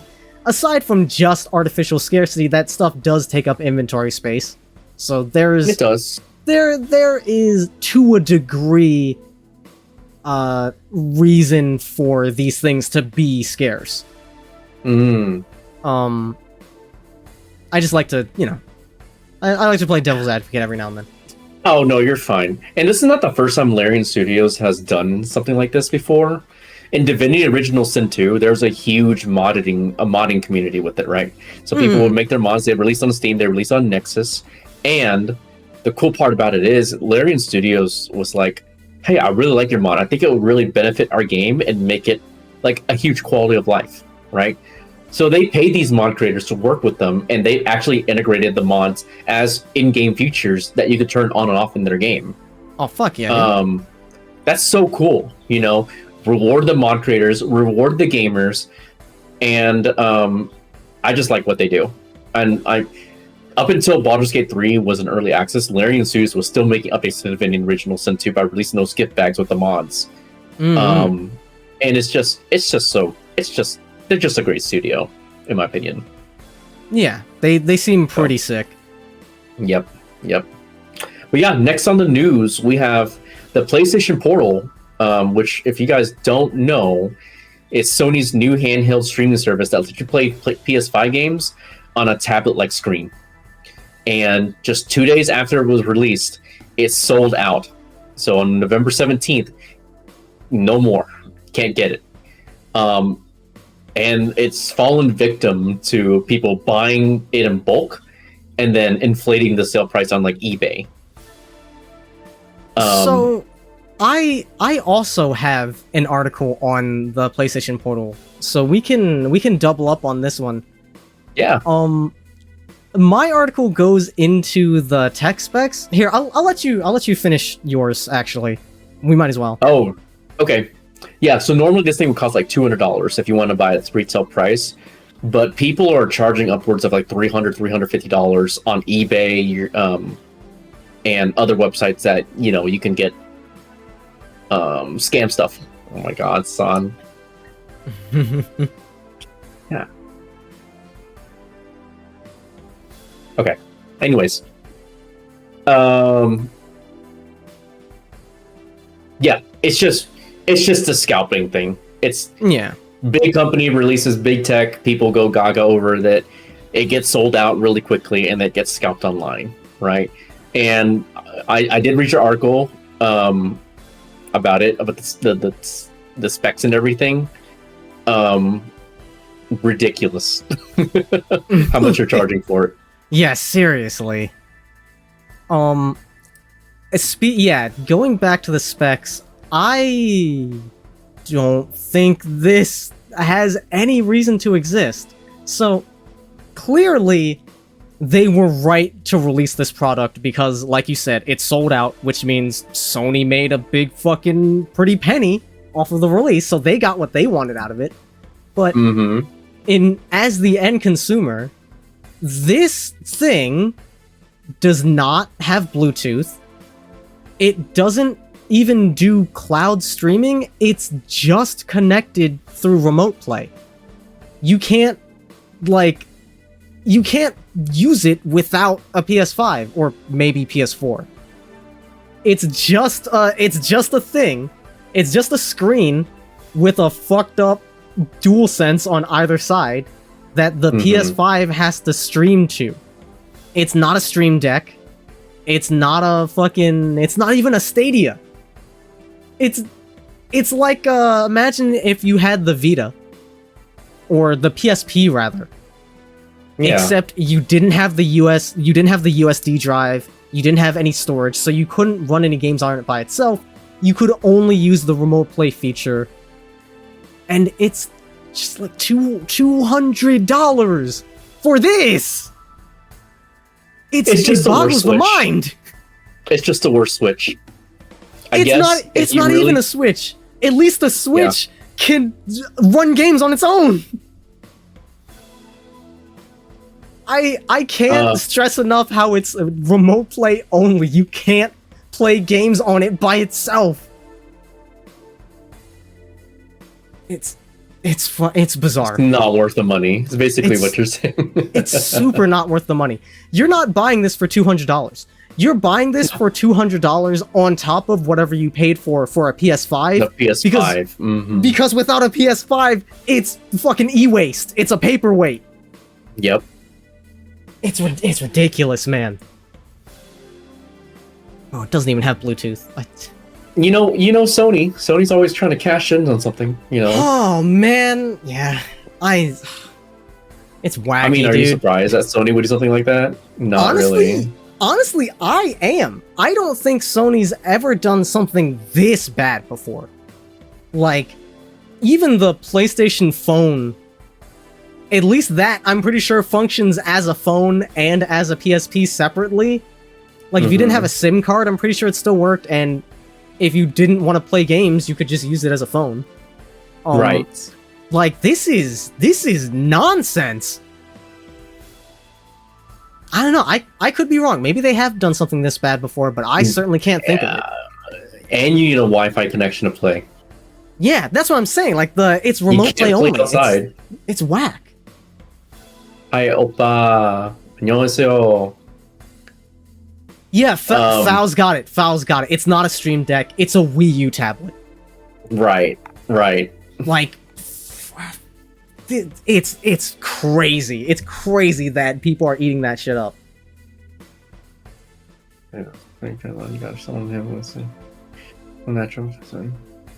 I think what's so cool, well, I don't think it's cool, but I think what Valve is trying to do, because I don't know if y'all noticed, but they released a new Valve, the Steam Deck, the OLED. Yeah. And I don't think it's going to be scalped. You have to buy it directly from the Steam store. You can't buy it in bulk either. Good. I'm sure people will still do their best to scalp it, but like...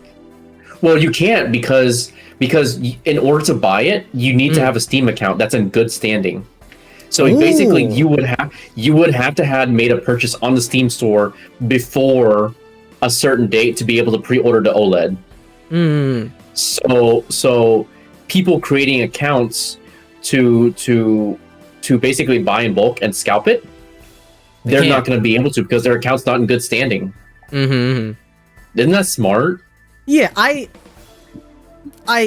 I'm convinced that scalpers will find a way to pull some kind of tomfuckery. But yeah, that seems like it's a very, very good defense. And it's the kind of thing that you can only do if you have already been around for a long time. I think it's a good use of their resources. They could hack accounts, but That's true. Steam's really good about shutting things down immediately once they send something really suspicious. Yeah, and even then, you would have to hack so many people to buy in bulk, like... Exactly. Because each hacked account is only going to get you one. And if it sees that it's coming to the same address, they'll probably catch on. Yep. So, Valve is doing a very smart thing, in my opinion. Like, even if it's not perfect, it's so much of a deterrent that for the end user, people will generally probably be fine. Yes. Speaking of OLED, I'll go ahead and go into the next part of news here. So, Steam Deck OLED is basically, it has come out. Well, you can pre-order it. It hasn't come out yet, but it's the same price as the regular Steam Deck, which is great. I'm a little bitter about it because I bought the Steam Deck last year. Wait, so how much is it? It's $649 for a terabyte, $549 for half a terabyte, and $399 for 256 gigabytes. Yeah, literally the same price. But the 400 one is the LCD, not the OLED. No. Oh yeah. Oh wait. It's the right. That's listing the regular Steam Deck. Wrong. They're only So they're only releasing these in 512 and a terabyte. Which, I mean, that makes sense. Games are big. Yeah, but I bought the 1 terabyte regular Steam Deck, and I paid $649 for it. So interesting. It's the same price. So I think what they're going to do is just get rid of the regular LCD ones and just replace them with the OLEDs, moving on. Yeah, and for whichever ones are left, I'm sure they'll get a price drop. Yep. And we all know OLED is great because true blacks are true blacks. Yeah. Games just look nicer on it. It's the same thing as when the Switch got the OLED. It just feels like a better machine, even if the specs are the same. Which I'm still pissed on the Switch OLED because they had a chance to release the Switch 2 with OLED capabilities, but they decided to release the same machine with slightly better processing. It's the mid-season update. It's the fucking 3DS to the 2DS or whatever. We're getting the next console in like a year or so. It's coming. I guess. I don't know. And going off of your sample size of 1, according to the Nintendo pattern, the next console's probably gonna suck. So we've got that to look forward to. Well, we talked about that last time. Yeah, we did. So, you were like, every other Nintendo console is bad. And then your example was the Wii U, and that was it. I mean, the Nintendo 3DS didn't do well coming out. Because they had the DS, and then the 3DS came out. Nobody really liked it, right? And then they fixed it because developers... It was basically a DS with 3D capabilities, which is neat, but... Your sample size is 2, then, instead of 1. My mistake. Right. Alright. But, and that's what I'm saying, more recent news, like, as companies try to innovate, like, Nintendo's been like, good, bad. Well, let's talk about the Game Boy Micro. No one... You remember that? The Game Boy Micro? Barely. I knew one person that had one.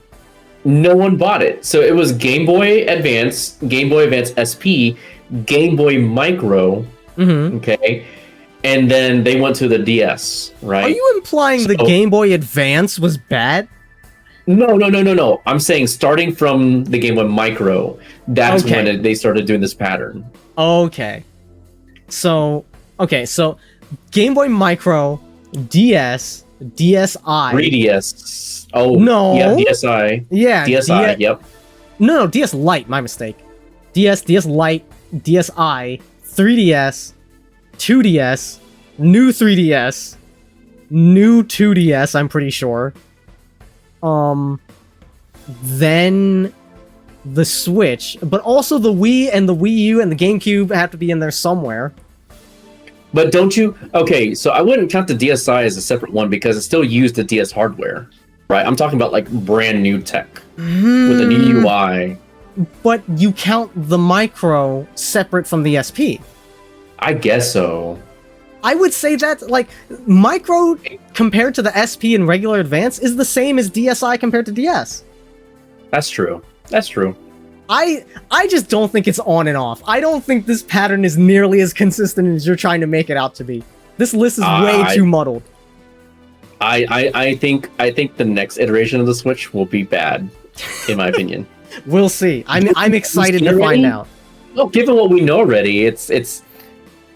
I don't know if that's real or not, but if it is real, it's gonna be horrible. I doubt that's real. I doubt that's what the new Switch is actually gonna be like. We'll see. First of all, I'm excited to see if it's bad. Secondly, I'm excited to see what the fuck it is at all. Because I have no idea where you go from here. I don't know. I'll buy it when there's a multiplayer game to play. Because otherwise, I'll just play it on PC. That's true. The emulator's gonna be out before the console. Yeah. At this rate. Like, Nintendo emulation is fucking insane. We're reaching the singularity. They're still gonna make billions of dollars off of it. Oh, absolutely, absolutely. It's definitely not. Yeah, people are still gonna trash talk it, but I mean, give it a few years, there's gonna be a lot of banger games on it, anyways. Yeah, for sure. So. Meanwhile, the Steam Deck OLED, 90 hertz refresh rate. That's really good. That's really good. Isn't it good? I would have preferred 120, but like 90 is already very impressive for a portable. Yeah. I don't think you could hit 120 on a portable. I don't think anyone has. At least if they did, it's not as popular as the Steam Deck. Oh yeah. I'm thinking like, I wonder if somebody has tried to do some modding on the Steam Deck to push it to 120. Right. Because I'm just curious if it's possible hardware-wise, if we have the power in such a small space to make that work. It probably is. I'm sure you could if you were like emulating. Yep. But I mean, most games that people run anyways can run fine off of 60. Because I feel like a lot of casual gamers really don't care. Because a lot of stuff runs off HDMI anyways and capped at 60. I mean, if you're buying a Steam Deck to run like the latest, like let's just say Assassin's Creed on there, it ain't gonna work. The game's too intensive for a little deck machine like that. So, people are buying a deck just for like, I would say just casual games, but there's some big games that can fit on there that are like really demanding. But like, if I were to try to play like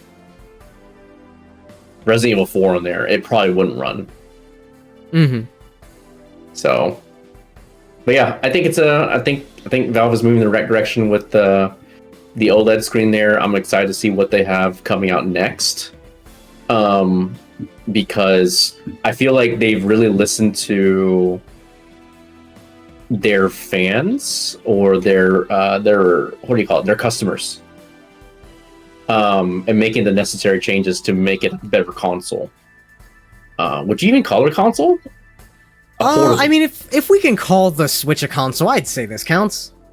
Because you can still dock it.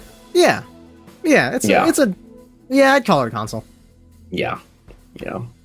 But yeah, just that's the OLED there. So I'm really bitter about it because I bought a Steam Deck last year and I loved it. And I haven't played it ever since I come back from vacation because I went back to streaming and lots of things that come out that I want to do. But I'm still bitter about it because they released it a year later and I'm just like, wow. Should I spend all that money on a regular Steam Deck? What? They made it better! I know, but I mean, I don't know if they're going to have like a trade-in system where I can give them my old one for a new OLED. I'm sure you could. I'm sure you could at GameStop. I maybe, but I don't know if they patched the Steam Deck so that I can't like put, fake Pokemon games on there and emulate Pokemon games on there. Oh, I see. But do you really need... If they patch that out, you still have your PC. I guess. Also, sometimes I want to play like... I guess. Yeah, I'll look it up after this. Yeah. I'm probably not going to drop money on it this year. Because there's a lot of other stuff that I need to do. like my VTuber model. Mm-hmm. So I can't do portable gaming anymore, man. I don't have it in me. What if it's a Fire Emblem though? Ah, man, I'll play it on PC. That's true. You know, my eyes hurt. My eyes hurt when I play portable games, man. The screen's too small. It's small, yeah. Yeah, and there's never a comfortable position. Like, whatever position you're playing a portable game in, you have to change positions every 5 minutes. Otherwise, your fucking bones explode. That's true.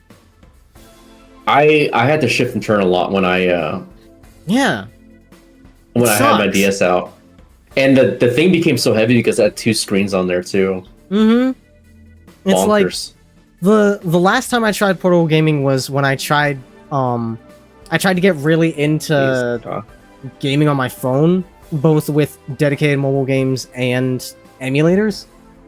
And it was just like my eyes were starting to hurt. I was shifting around every 5 minutes. I was like, man, all I'm doing is laying in bed to play this. My computer is 3 feet that way. What the fuck am I doing? Why don't I just play on my computer? So I'm done with portable gaming.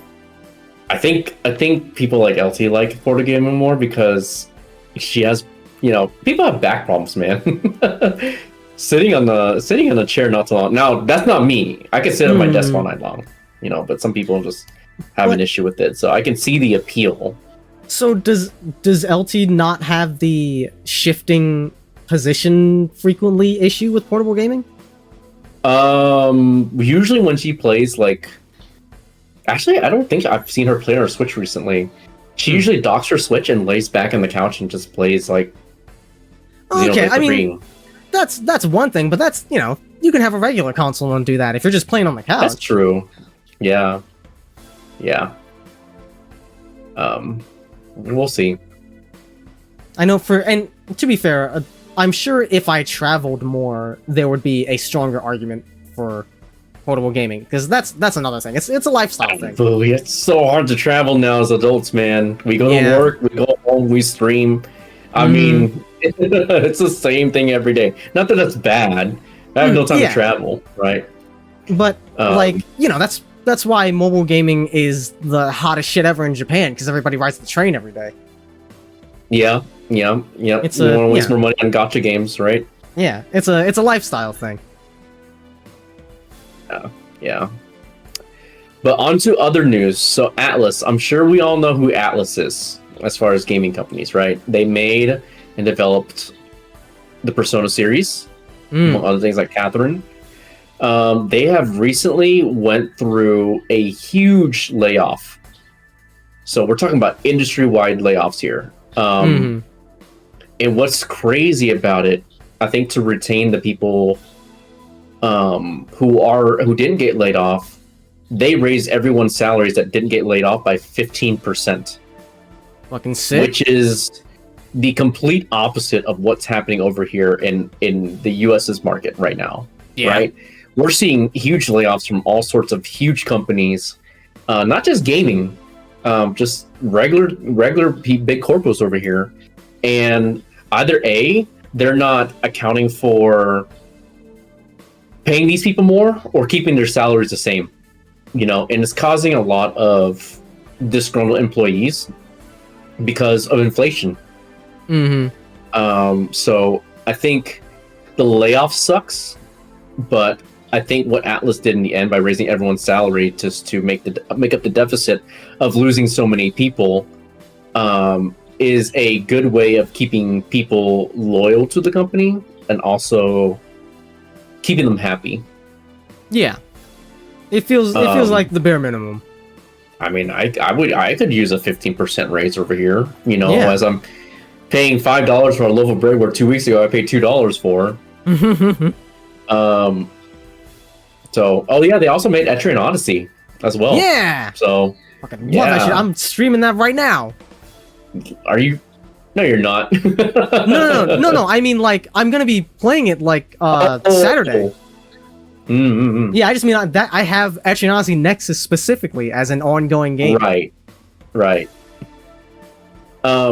But basically, their whole goal with this whole laying people off and then increasing everyone's salary is just to basically progress and push forward and make game development fly, and also help with sales performance as well.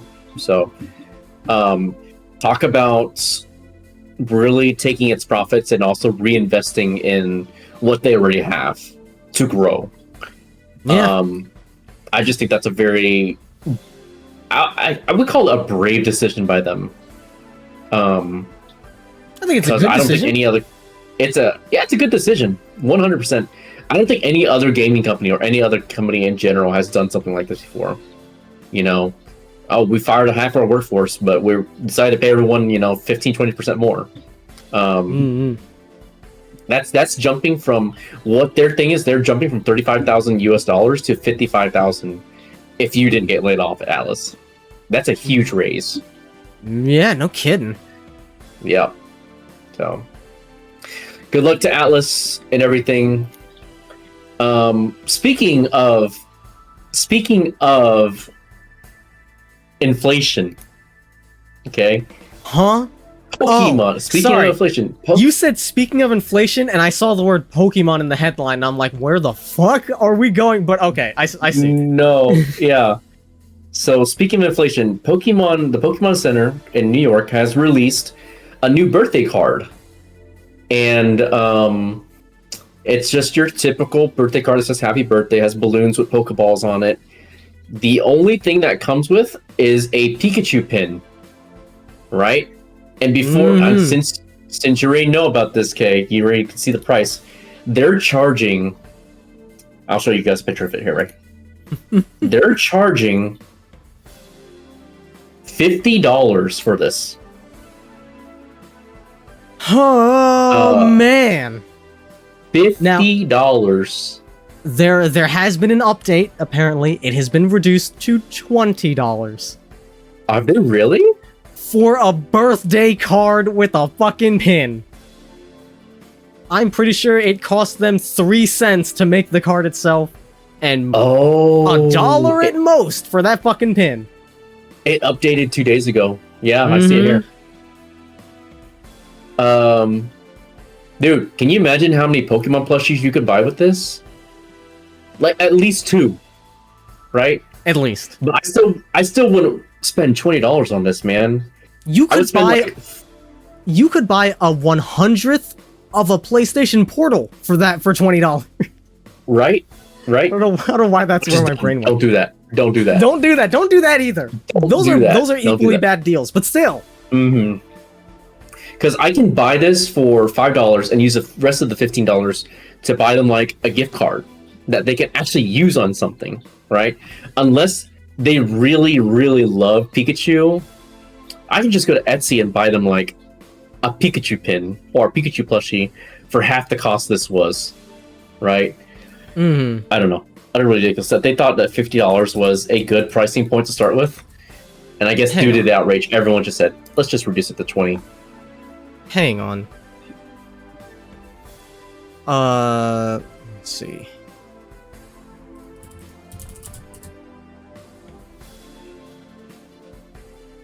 I can get. Wait, what are you doing? I'm looking something up right now. I can get a Pikachu pin for fucking $10 easy. If I want a Pikachu pin, I can just buy one for $10. I'm not spending $10 extra for a fucking birthday card. This is shit. Even at the reduced price, this is shit. It's not worth it. You're spending $20 for a pin. It's super not worth it. A piece of paper. Yeah, it's really dumb. Really, really dumb. Probably not the stupidest thing that Pokemon has done, but this is definitely one of them. And the last piece I got was not really gaming news, but a lot of streamers and gamers use Casetify. I'm pretty sure you guys have seen the ads for it and sponsorships for Casetify before. So I have seen this. I've heard about this happening, but I do not know. I know very few in the way of details. So please let me give me the lowdown. Yes. So the lowdown is Casetify makes phone cases, right? Really cute phone cases that are durable, and there wasn't really an issue with it until now. So, you guys know the YouTube channel Jerry Rigs Everything, where does he do the Apple repair stuff? Is he the one fighting the war against Apple? I don't think that's him. Okay. Yeah, I think he fixes a lot of things, but he also destroys a lot of things as well. Oh, fun. I love YouTubers like that. I know. Who has the money to do something like that? Mm-hmm. But basically, yeah, he just basically, let's see here. Yeah, he just reviews technology from the inside. I think he's the one that buys new tech and basically durability tests it. Oh, yeah, he okay. does. So he takes knives to the screen, see how like durable it is. He burns the phones. He drops it from a really high height. He basically stress tests it and sees like, hey, is this worth your money? Right? He just recently reviewed the iPhone 15 Max, Pro Max, and he said, be very careful with it because it's very fragile. Especially for a phone that you're spending over $1,000 for, which is nuts to me. Right. But he has partnered with Anchor. I know I'm sure everyone knows who Anchor is, and he's also partnered with another phone company called D-Brand, which makes phone cases for phones. Now, not as popular as Casetify, but it is definitely a good phone case company. What had happened is that he created a kind of like, like one of those old controllers that you buy for like the GameCube or SD4 where you can see all the specs on the inside, like the circuit board and everything. Yeah. So he released a phone case like that, right? So basically showing, hey, this is what the insides of your phone look like if you basically deconstruct it. And what he did was he put dummy tricks like false paths in the phone to make sure no one copies his design. So he released this case on November 11th, and he put the date 11/11/11/11 on the very bottom of the phone, right inside the case itself. Nobody knows what that means unless you actually are the developer, and nobody would have known unless he told you, right? So what happened was that Casetify released a very similar product. And in the phone case, it shows 11/11/11/11.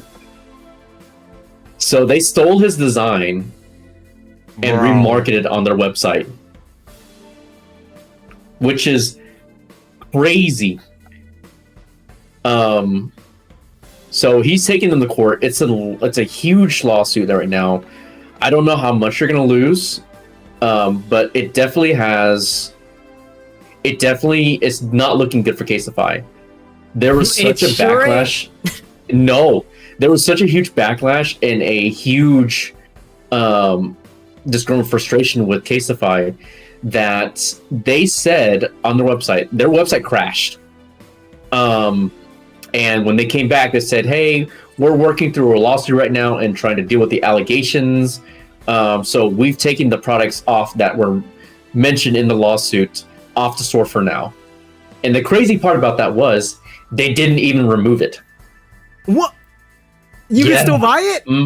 You can still buy them. There you go! Yep. That's crazy. It is a Giga Chad move by Casetify. Holy shit! And the longer they sell it, they're going to get more and more trouble. They called this case the Inside Out case. It's just mind-boggling to me. So what makes it worse for Casetify is that what they did was the case doesn't fit there's like a little edge at the top of the camera where the camera sticks out, and you can only get this kind of image if you someone taking an image or scanning the image of D-Brand's case and remaking it in like Photoshop or something. It is incredibly criminalizing. But we're talking like multi-million-dollar lawsuit here. And Yeah, so their statement says, Casetify has always been a bastion of originality, and we hold pride in that. We are currently investigating a copyright allegation against us. We have immediately removed the designs in question from all platforms. Not true. We're all investigating a DDoS attack that disrupted our website when the allegation surfaced.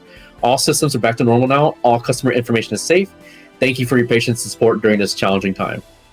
I don't think it was a DDoS. I think just so many people wanted to see how outrageous this shit was that they all went on the website at the same time. Yep. What the fuck? Yep. So what Jerry said was that, and developers do this all the time to make sure tech stuff isn't stolen. It's called trap streets. Yeah, like paper towns on maps. Yeah, exactly. So him putting that 1111 there is definitely a trap street. It's just, I don't know how they think that they can say that they're a bastion of originality when it's so obvious that they stole someone else's work and presented it as own at a much higher price. Yeah, I think they could have worded that a little bit better. By not saying it at all.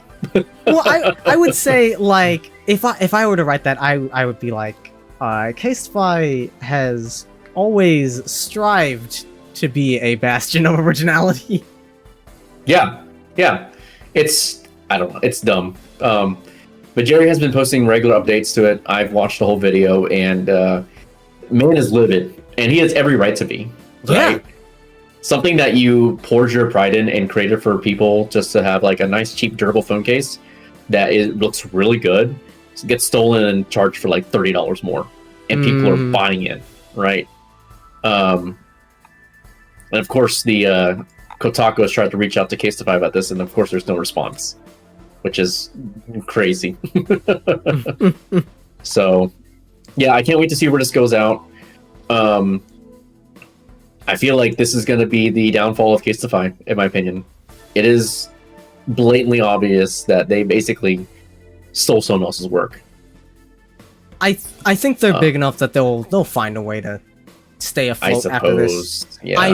I can't wait to hear how much money they lose over it, though. I'm thinking at least 5 million, just to settle. I want every fucking penny of those 5 million to go directly to Jerry. I want to see what that man does with that kind of payout. He deserves it. He deserves it. I mean, he makes a lot of money anyways on his YouTube channel, but like, I feel like him giving this back to the community, which if he gave it back to the community and put it into D-Brand, that would be great. Yeah, that'd be pretty sick. Yeah. So yeah, that's my hot news for today. Yeah, I love talking about lawsuits. Talk about it all day at work too. Yeah, I mean, I also love lawsuits. They're pretty fascinating stuff. You get the tea. It's just business tea. Yeah, exactly. And I'm nosy, so. Yeah. Speaking of business tea, now we can get to my stuff, starting with The Escapist, which I know pretty much only for Zero Punctuation. That is a YouTuber that I was a big fan of. He does like short reviews of games, and he's usually very critical of all of them. Even ones that he likes, he's quick to note any little annoyance. And I think I've always been a fan of watching his videos especially on games that I know, specifically to hear what his criticisms are. It's like how much is he gonna hate or like this one, that sort of thing. Because occasionally you do get the game where he will admit that he had a grand old time with it, even if it did have some little annoyances. But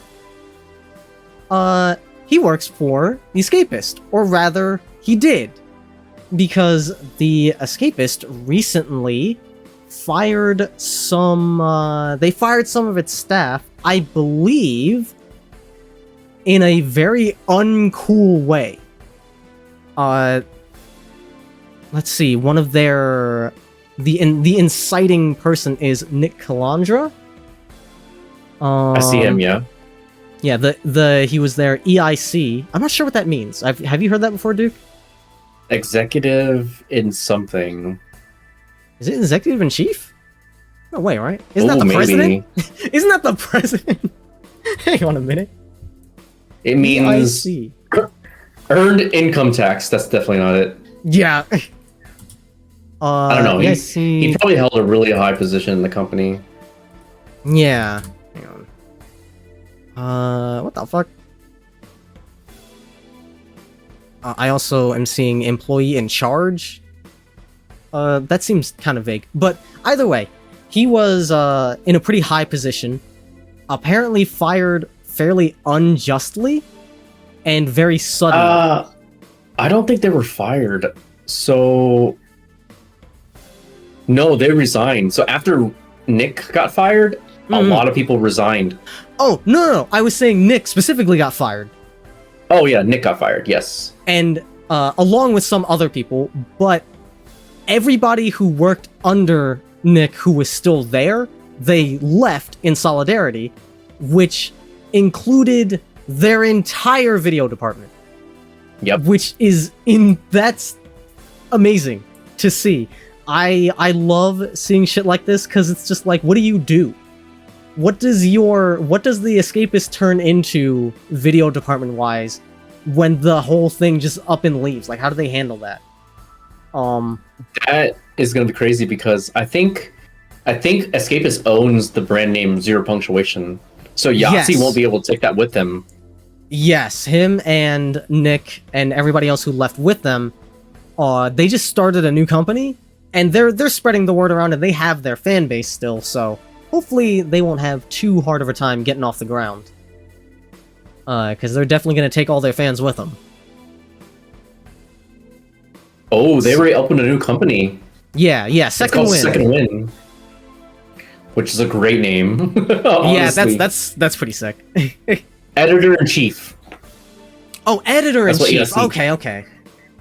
Yep. Yeah, that makes a lot more sense. That is great. Can't wait to see what they do once they start getting things going, because I'm sure even now they're still doing a bunch of setup. My biggest fear is if there's still fans of the Escapists after this, because there will still be people, right? I feel like a lot of people aren't going to watch the Escapist stuff, and if they do, I feel like a lot of the stuff they're going to release is just like AI bait click. Oh yeah, it's probably going to be trash. Yep. Trash garbo. It's only going to go downhill from there. Like, literally destroying your own company. Unless some poor soul is unlucky enough to get suckered into working for them. No. And then they will just get milked for every drop. Pay me enough. You couldn't pay me enough. That job security? No way, Jose. So. Yeah. So best of luck to Second Wind and everybody working there. Hopefully that goes well for him. And best of luck to the Escapist, but I mean that a lot less genuinely. I will watch their future with great interest. Let's see. Moving on from that. Hey, guess what? Gearbox bought Risk of Rain. Did you notice that Risk of Rain put out a gacha game recently? On mobile? I saw it when I was surfing through new games to play. Yeah, I clicked on it. I saw this article like hours after seeing an ad for it, and I was like, "Oh, that's what that's about." So did it actually get good reviews? I don't know. Let's check it out. Let's see. Yeah, let me look at it. Risk of Rain. Risk of Rain Hostile Worlds. So I get actually while you look that up. Released globally? Yeah. Gearbox bought the rights. Apparently Hapu is the name of the original IP owners, and I think Gearbox just bought Risk of Rain specifically from them. I don't think they bought the entire studio. Let's see. Gearbox Publishing officially acquired the Risk of Rain IP from the original developer Hapu Games. Yeah. And yeah, it's not out yet. Ah, okay. Yeah, they bought the IP, and fucking seconds later, they announced the fucking gacha game. So they've been working on it behind the scenes. Probably. What I'm thinking is Borderlands thought that, hey, this new game we're making is probably not going to sell on mobile. Let's buy Risk of Rain and put the Risk of Rain characters in there to make it popular. Oh, interesting. I'd believe it. You know what I'm saying? Yeah. Yeah, no, I'd absolutely believe that. It makes sense, you know, because after the most recent releases, Borderlands 3, great gunplay game, horrible story. Yes. Tiny Tina, bad.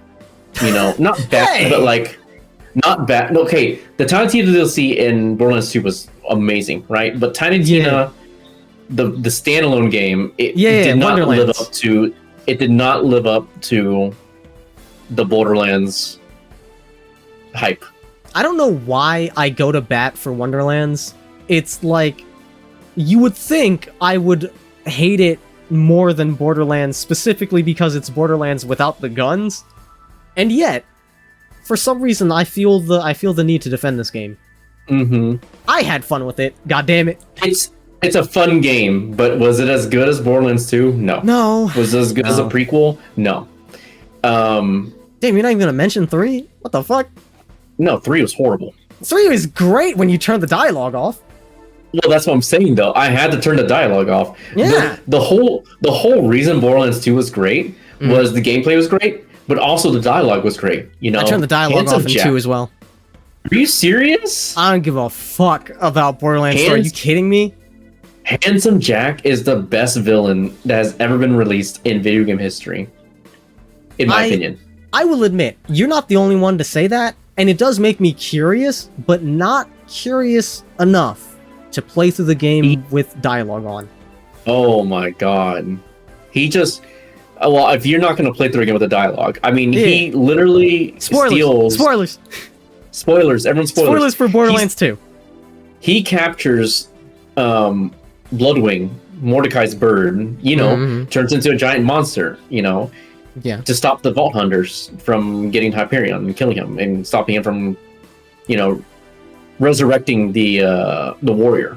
Right. And after you kill Bloodwing, he literally says, when you're walking back to go back to Sanctuary, he says, oh, so sad. You hear him clapping in the background. So sad that your stupid little bird had to die. Hold on. I have something for this.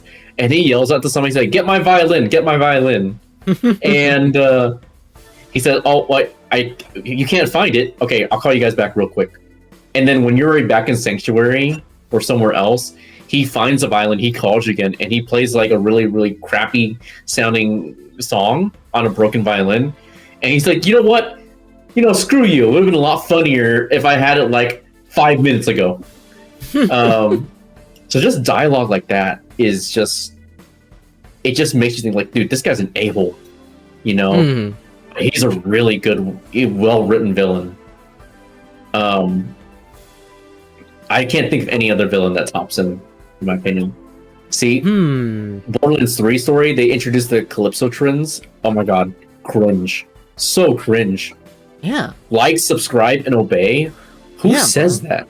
I bet there's a fucking VTuber that says that right now. I would, god, LewTuber to the max. Yeah, like, you know there's a LewTuber out there that says like, subscribe, and obey. Frustrating. I'm trying to think. I'm trying to think of villains. I think while you think of that, I think this Risk of Rain and Hostile Wars is a mobile game that Gearbox has been working on, just a bare bones thing, and they were planning to release it, but then they're like, oh crap, with their most recent releases, it's probably not going to sell well. So that's why they bought Risk of Rain.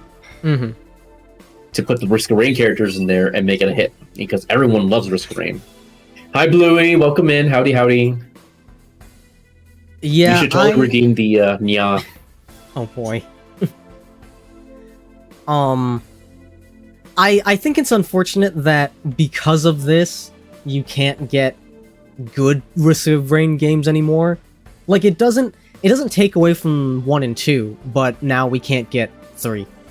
But Hapu could always just make Risk of Rain under a different name. So, right.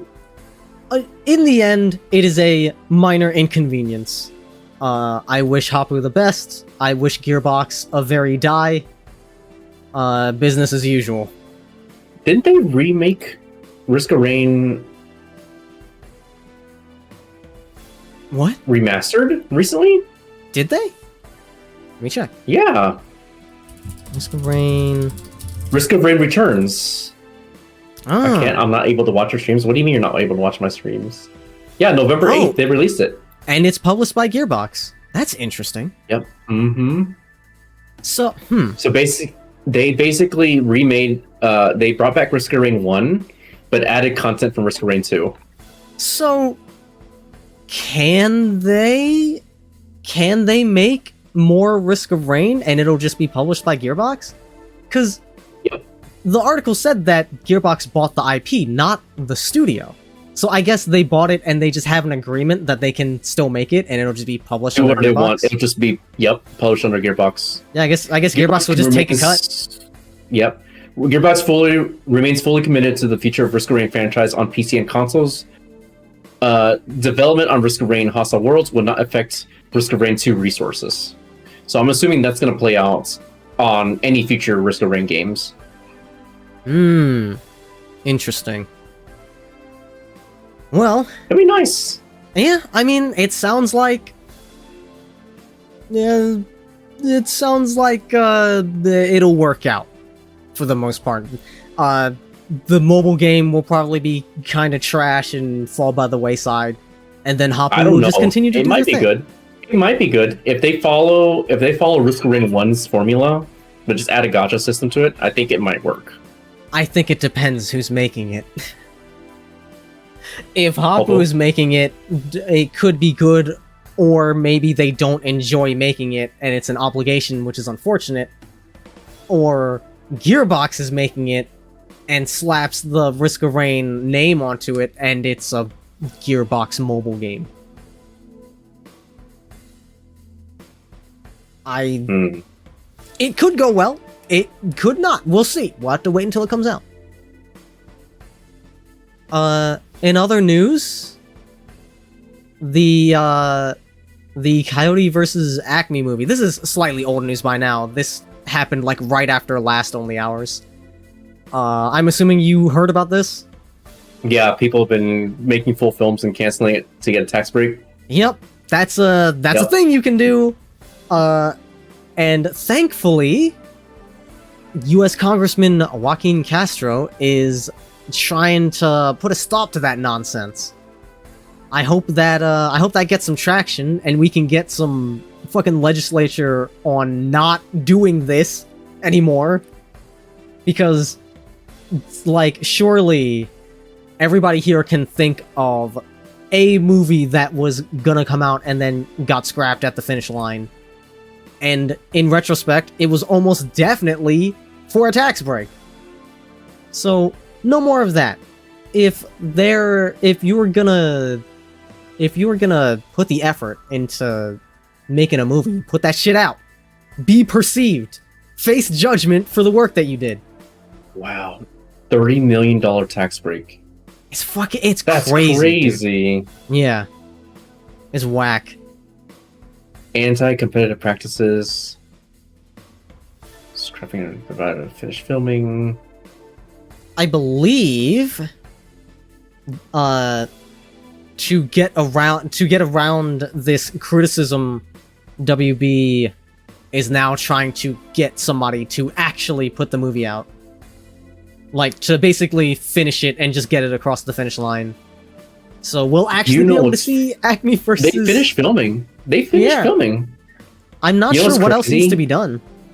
Scott Pilgrim, co-creator, watched the movie and they said it was the best of its kind since Roger Rabbit. That's wild. Great. I don't believe you. We have the same interest in Louis. I don't believe you. Like, it definitely makes me curious to watch it, but I don't know if WB can pull a Roger Rabbit these days. I don't think they have it in them. We'll see. I mean, we'll see. We might never know, you know. We'll never see Batgirl. We'll never see any new Scooby-Doo movies. It's okay. In moving forward, like I said, hopefully this gets some traction and we can figure out something to stop movie studios from doing this so we can get these movies actually made. Stop wasting time floundering, stalling. If you're gonna make a movie, you fucking put it out. Speaking of tax breaks, though, Microsoft as well. Microsoft owes $29 billion in back taxes because they have been shuffling around their numbers. They've been cooking the books a little bit by specifying where their profits are coming from to make it sound like most of their profit is coming from low tax areas, as opposed to where they're actually coming from, which tend to be higher tax areas. Microsoft playing games with the IRS. You know that never ends well. Jobs over that. Mm-hmm. That's insane. Sure. Hi, Ninja. I'm sure Microsoft will be fine, though. They'll... $29 billion pocket change for Microsoft. They just bought Activision Blizzard. They fucking... What's a couple billion? They'll make that back in a month. What did they buy recently? Didn't they recently buy Activision Blizzard? Yeah. Yeah. And it's crazy that they bought it and now they're facing this. They have to owe that much money back. $29 billion? Yeah. That's a hefty sum. That's Unfortunately, huge. Apparently the audit will take a few years. So, I'm sure by the time they actually come to a decision, they'll do it behind closed doors. Microsoft will sweep the whole thing under the rug, and we'll all have completely forgotten that this had happened. But hopefully someone will remember to report on this by the time they come to a decision, and we can see how much they actually got charged for. We'll see. Right. After that was the PS Portal, which we already covered. Talk about. On to some fucking good news. This is all you. Oh, baby! Armored Core 6 is getting a co-op mod. The person who did the Elden Ring co-op mod is now working on AC6. And, the icing on the cake. Because AC6 already supports 6 players in an instance at the same time for his 3v3 official multiplayer, the mod developer is able to get 6 players in the simultaneous co-op mod. That's a lot. It sure is. Right now, they put out a video showing the mod working.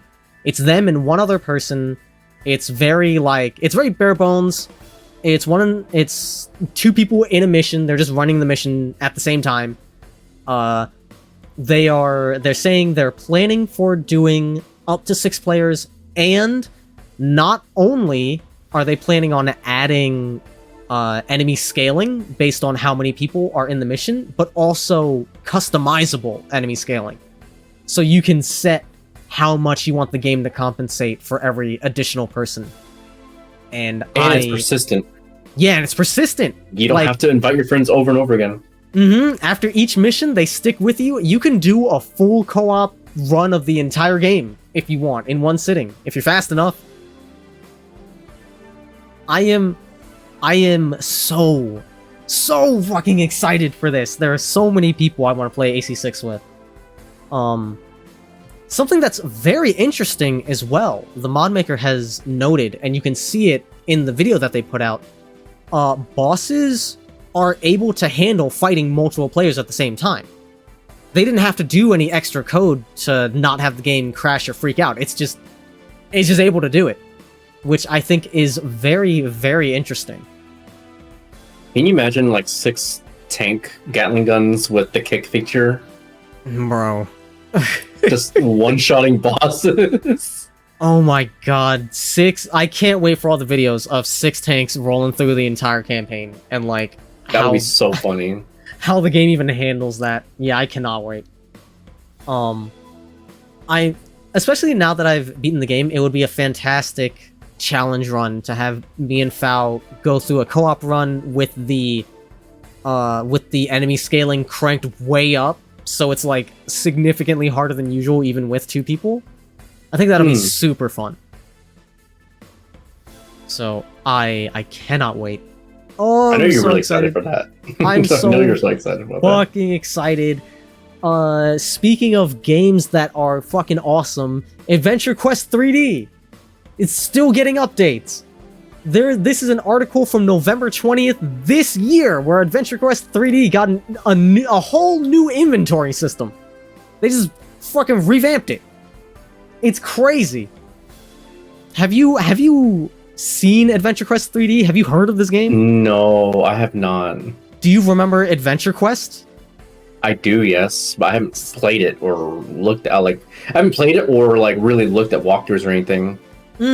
So yeah, they made Adventure Quest 3D, which is basically, you know, it's like a basic MMO, and you're playing in the Adventure Quest world where you got all the NPCs and all that. It's probably similar to like a basic World of Warcraft or RuneScape 3D type of affair. I've played a little bit of it, and that's the vibe that I got. It's a charming little game. I wouldn't say it's gonna blow anybody away, but it's a fun little time waster.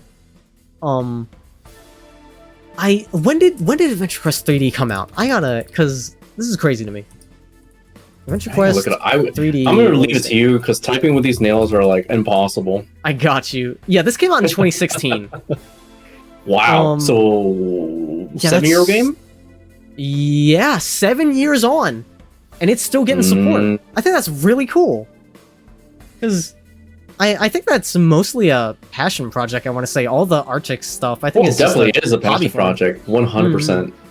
So I'm so happy whenever I see anything Arctics related. Where's my Adventure Quest gang at? Where's my Arctics gamers? Adventure Quest 3D is 7 years old. It's still getting fucking updates. Presumably it's maybe getting new content, possibly. I get so happy whenever I see anything about Arctics games, because I'm just like, damn, they're still going. I was playing Adventure Quest when I was like 8, and they are still around. They're still goofing. They're still on their silly cartoon Saturday morning shit. Let's see, other good game news. Other good game news. The Division Heartland has been rated in Taiwan. So excited. So are we playing? About this. We're playing it, right? Yeah, we're playing it together, dude. Hell yeah. Division 2, I loved Division 2. I wanted to join Happy when they were playing it with Dad, but I was like, you know, I didn't want to self-insert myself, you know. But yeah, heck yeah, I'll play it again. Set in Taiwan, what a good setting. No. It's been rated in Taiwan. Like the game rating has come out, which is making people. What did it get? I mean, I would assume an M. I'm just saying the fact that it's getting rated is like, oh, it's gonna come out soon then.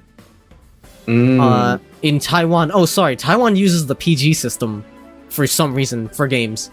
PG-15. Yes, PG-15. Which that sounds definitely about right. Rated M. Definitely rated M. Yeah. This game looks so good, y'all. It just. I'm curious what the premise is, because the first one was big domestic terrorism. The second one was like a modern civil war. Are they gonna? Because you can tell by the name, we're still fighting on. We're still doing domestic war. Where do we go from here? Is it just more civil war? Hunting for oil. I guess.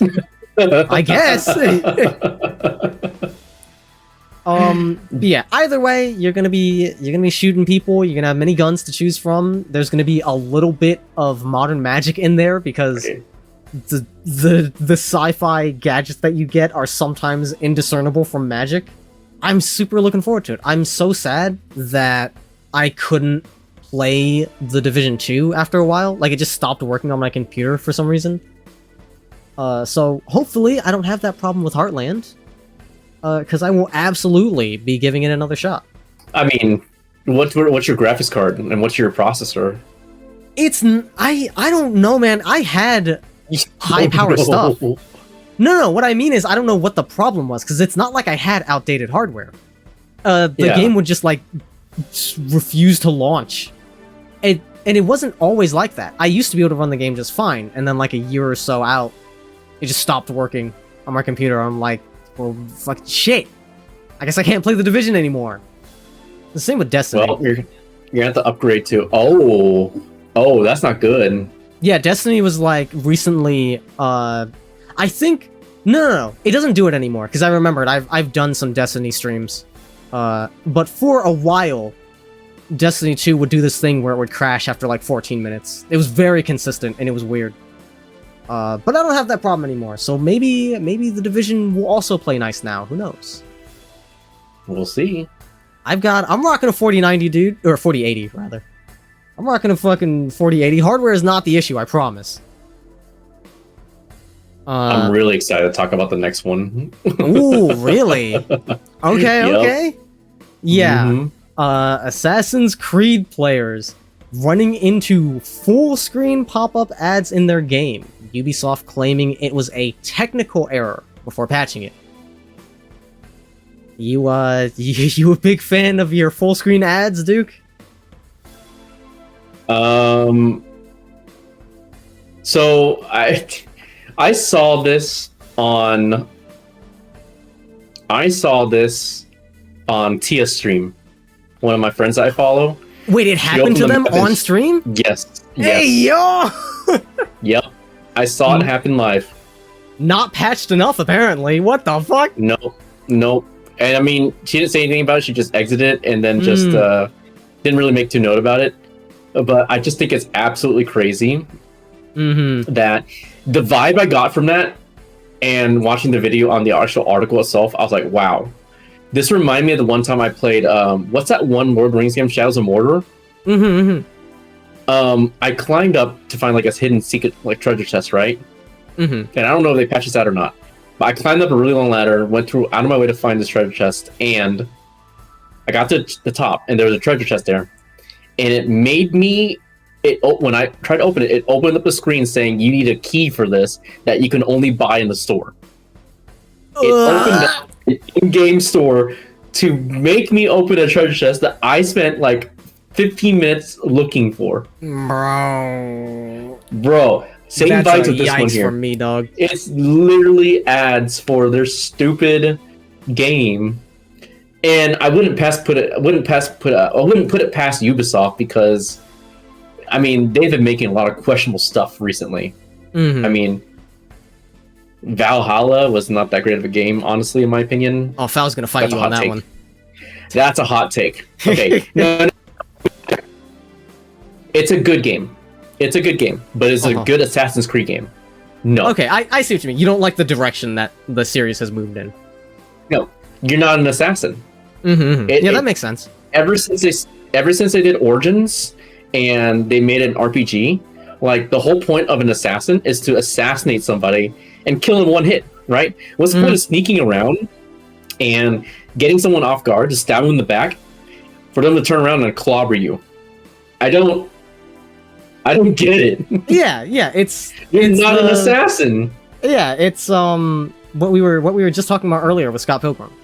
It's like it's not what you wanted. No. And I think Mirage is a step in the right direction too, but then they introduced the ad stuff, right? It's just dumb. Get cool collectible stuff in the game if you spend money, extra money than on top of the game that you already, spent on the game itself. Which costs $70, by the way. Ridiculous. I saw that and I was like, wow, that really happened on stream. Now, I will shit on Ubisoft as much as the next guy. And there are plenty of things to shit on Ubisoft for, but this is not new. No. The games for a while... No, I don't mean that. I mean the ads. Like the full screen ads in-game, that's not new. Need for Speed's been doing it for fucking ever since Hot Pursuit 2012. Or 2010, rather. When the new game comes out, they put out an update, and when you launch the game, it gives you a little pop-up that's like, hey, the new game's coming out, buy this. other like Call of Duty. Call of Duty, literally, when MW3 was about to come out, there was a special event in MW2 in DMZ, where at the end of the event, it would play a fucking commercial. It not just a pop-up ad, it would run a like 2-minute long commercial for MW3 every single time you ran this DMZ event at the end of it. Like, this stuff is not new. So no. Do I like it? No. This is goofy, this sucks. But I actually kind of believe Ubisoft when they say it's a technical error. Not because I don't think they wanted this ad to be in the game, far from it, but I do genuinely believe that they didn't intend for that to pop up on the map screen. They probably wanted to pop up when you go to the main menu or something like that. Yeah, that's probably a mistake. Like, that's crazy. It still sucks, but I always look at these situations when people are dogpiling on somebody being shitty, and I'm like, granted, let's all dogpile, but also let's dogpile for the correct reason. You don't need to. This person has done plenty of wrong things. You don't need to throw in these inaccurate allegations on top of it. Yeah, I just wanted to toss that out there. Ubisoft is far from the only company doing this sort of shit. It is not new, and it's only gonna get worse moving forward. So look forward to that. Hi Suki, hi Soul, welcome in. Now, you want to talk?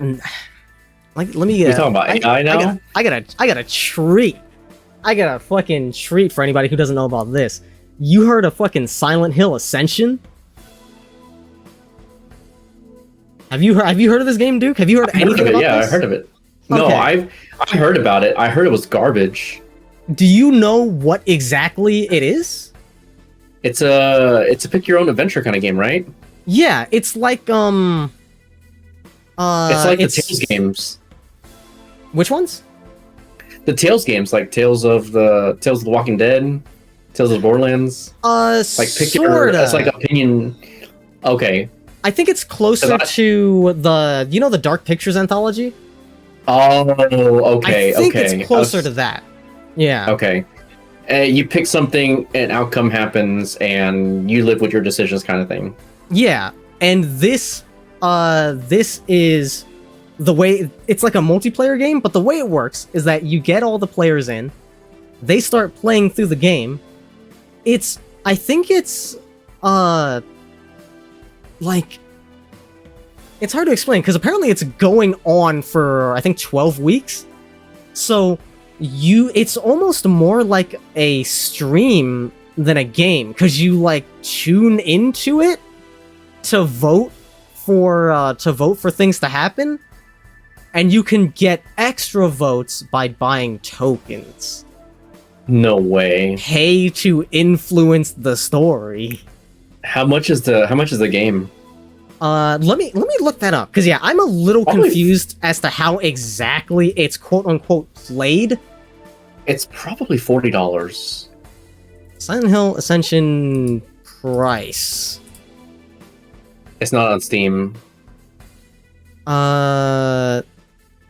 Will Silent Hill Ascension cost money? Silent Hill Ascension will be free to watch and interact with. Okay, so it is even more than the Dark Pictures anthology. It's closer to like the fucking interactive things that were on Netflix. And there's an app that you download that lets you vote for things to happen in the show, I guess. I guess it's more like a show. There's a $20 season pass. I have no idea what that does. Probably give you tokens. Yeah, oh yeah, for sure. Part of it is definitely getting tokens. But you also get exclusive profile frames, emojis, stickers, and the season pass has 100 reward tiers. I don't know what this battle pass could have on it for a show. Everything about this game is nonsense. And I heard it was your article was this it might be AI generated. Yeah, but okay. Before I get to the AI stuff, I need to figure out what exactly the fuck Ascension even is. Let me get to the bottom of this. It says the pass gives you like in-game cosmetics. I don't understand where those are viewed. I mean, if I wanted to see a scary movie, I would have just watched a scary movie. Right. I wouldn't download a game to watch other people influence it. That's so weird. Yeah, you're watching this show and you get to vote on what happens, but you vote with money. That's imagine pay to win Netflix. What a time to be alive. I'm also trying to figure out what the cosmetics do. What do you do with the cosmetics? What let's see. What I'm guessing only you can see it. I guess, but that's super weird. Cause like, why would you spend money for cosmetics if you can't show them off? Like, the only people who are buying that stuff want to show them off. That's why I play League. God, don't get me started. Okay, what's the deal with Silent Hill Ascension? If you log into Sony Pictures Core, an entertainment app, there's an advertisement for GenVid's new Silent Hill project, Ascension. An occult ritual gone wrong. A monster on a farm, 2 deaths in 2 towns on the opposite sides of the world cause horrific monsters to manifest. Now spent over an hour. Now watched over an hour and spent many more hours playing. It's mini games. Okay, so it has mini games. That 2-line description has told me more about what's happening than anything I've watched so far. Ooh. So there is some kind of mini game part to this, and I guess that's where the cosmetics come into play. No one's gonna buy that. Yeah, and then there's the ongoing show that you watch and pay to influence. You know what I think? It's they're pulling a Square Enix here, a kind of a different kind of way, because if you wanted to be invested in Final Fantasy 15's story, you had to watch a movie, an anime, and read some light novels on the side. Yeah, good old cross media, the cross media platform. LT did it, and she's like, "This is the worst thing I've ever done." Yeah, that sounds. Why would they do that? They gotta draw in as many people as possible. Get in the book people, get in the TV people, get the video game people. Maximum demographic. By losing everybody. Yeah. Yeah. It's such a bad decision. I think it's probably going to go the same route. You know, they think, oh, this is a great idea. This is interactive. Everybody can be, part of the story and everything. And then it's going to be a flunk, right? It's like if it says Twitch plays Pokemon Yellow, every input had to be paid. Yeah. Could you imagine? So after doing as much as I can to figure out what this piece of entertainment is, now we can get to the actual headline. Silent Hill Ascension developer insists it was, quote, written by real people amid AI accusations. Because there are tweets going around showing off some cutscenes in Silent Hill Ascension that feel extremely unnatural. Things like this random NPC pops in, declares he's berry hunting, says he's seen some weird shit, does not expound on it, provides no information, and leaves for more berries. I like to make jams, he says. Another tweet describes a cutscene where a little girl is having a fight with her parents and slaps her mom, but she's too short to reach her mom, so her mom snaps into a crouching position to lean in for the slap, gets slapped, and then snaps back to the standing position. Like, it's like nobody would have programmed that. Nobody in their right mind would have thought that out and made these characters in a way that they cannot interact with each other the way that the scene needs them to, and decides to have these snap animations and then puts that out into the world because someone looked at that and thought that was okay. Like, that doesn't happen. It's literally Skyrim 2.0. Something's definitely very fishy. Like, it seems... It's like how you look at a picture and you can tell that it's AI because, like, the hands are fucked up, or there are parts of the picture that genuinely don't make sense when you look at them closely. That is a prime example of that exact phenomenon. Like, yes, somebody could... It's possible to animate that scene, and we know this because it exists, we can watch it, but that's not a thing that happens when people animate scenes. Mm-hmm. It's very telling that AI is definitely involved in this on some level. If not all over the place, it's at least in there somewhere.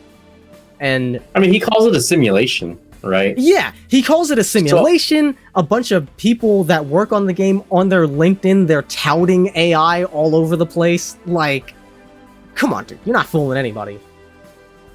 It's very obvious. Yeah, and it's... that is... a very interesting thing to note is that I did say that Ascension, the TV show part of it, is going on for 12 weeks. I think it's actually 16. But the devs said, who knows, if you guys make too many wrong decisions, maybe this story will end early. And I wonder if that's just them covering their ass in case they run out of money or their AI writing straight up breaks and they just can't make new episodes anymore. And they have to cover it up like, yeah, you guys fucked up, so game's over early. We said it could go up to 16 weeks, and it's your fault that it didn't. How long do you think it's actually gonna last? Dude, once the thing comes out? It's like every week that a new episode comes out, we're getting headlines. So I'm 5? I'll give it 5 at most. 5 weeks? Before this becomes untenable. Yeah. I'm thinking 5 at most. For every... Yeah. Somebody hold me to this. Duke, hold me to this. For every week after 5 that Ascension goes on before ending, I'll gift you a sub. Dude, it's gonna go on forever. Could you imagine? Okay, if I will cap it at 16. If it goes past 16, I'll give 11 subs. Okay, that's fair. Yeah. Very fair. But yeah, Silent Hill Ascension, I can't wait. It's one of those things. It's like Fallout 76 when it first came out. It's like I'm fucking waiting with bated breath for a new headline so I can see what the fuck else goes wrong. But I believe that wraps up our game news segment. So, last but not least, we're gonna wrap things up with VTuber news. Not a whole lot going on that we found this month, but there is still some important stuff to look at. As always, we're starting with the big names before we move on to our smaller colleagues, our precious friends. So we're gonna start out as big as we can with Bilibili. Apparently, anybody streaming on Bilibili, which is China's the video sharing website, anybody who exceeds 500,000 followers is required by law by Bilibili regulations to reveal their actual identity. They mandatory doxing, or else you will face significant reductions in any money you make off the platform. Which, what is the reasoning behind that? I think it's...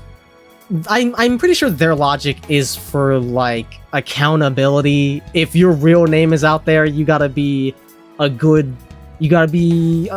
and uphold your social credit score if people know who you actually are. Like, that's the first thing that comes to mind. If it's China, it's all about that social credit, my guy. That's crazy. Yeah, it's insane. Imagine you cross over that threshold into 500,000 followers, and it's like, you are going to do a face reveal and put your government ID on the camera, or you're not going to make money off of us anymore.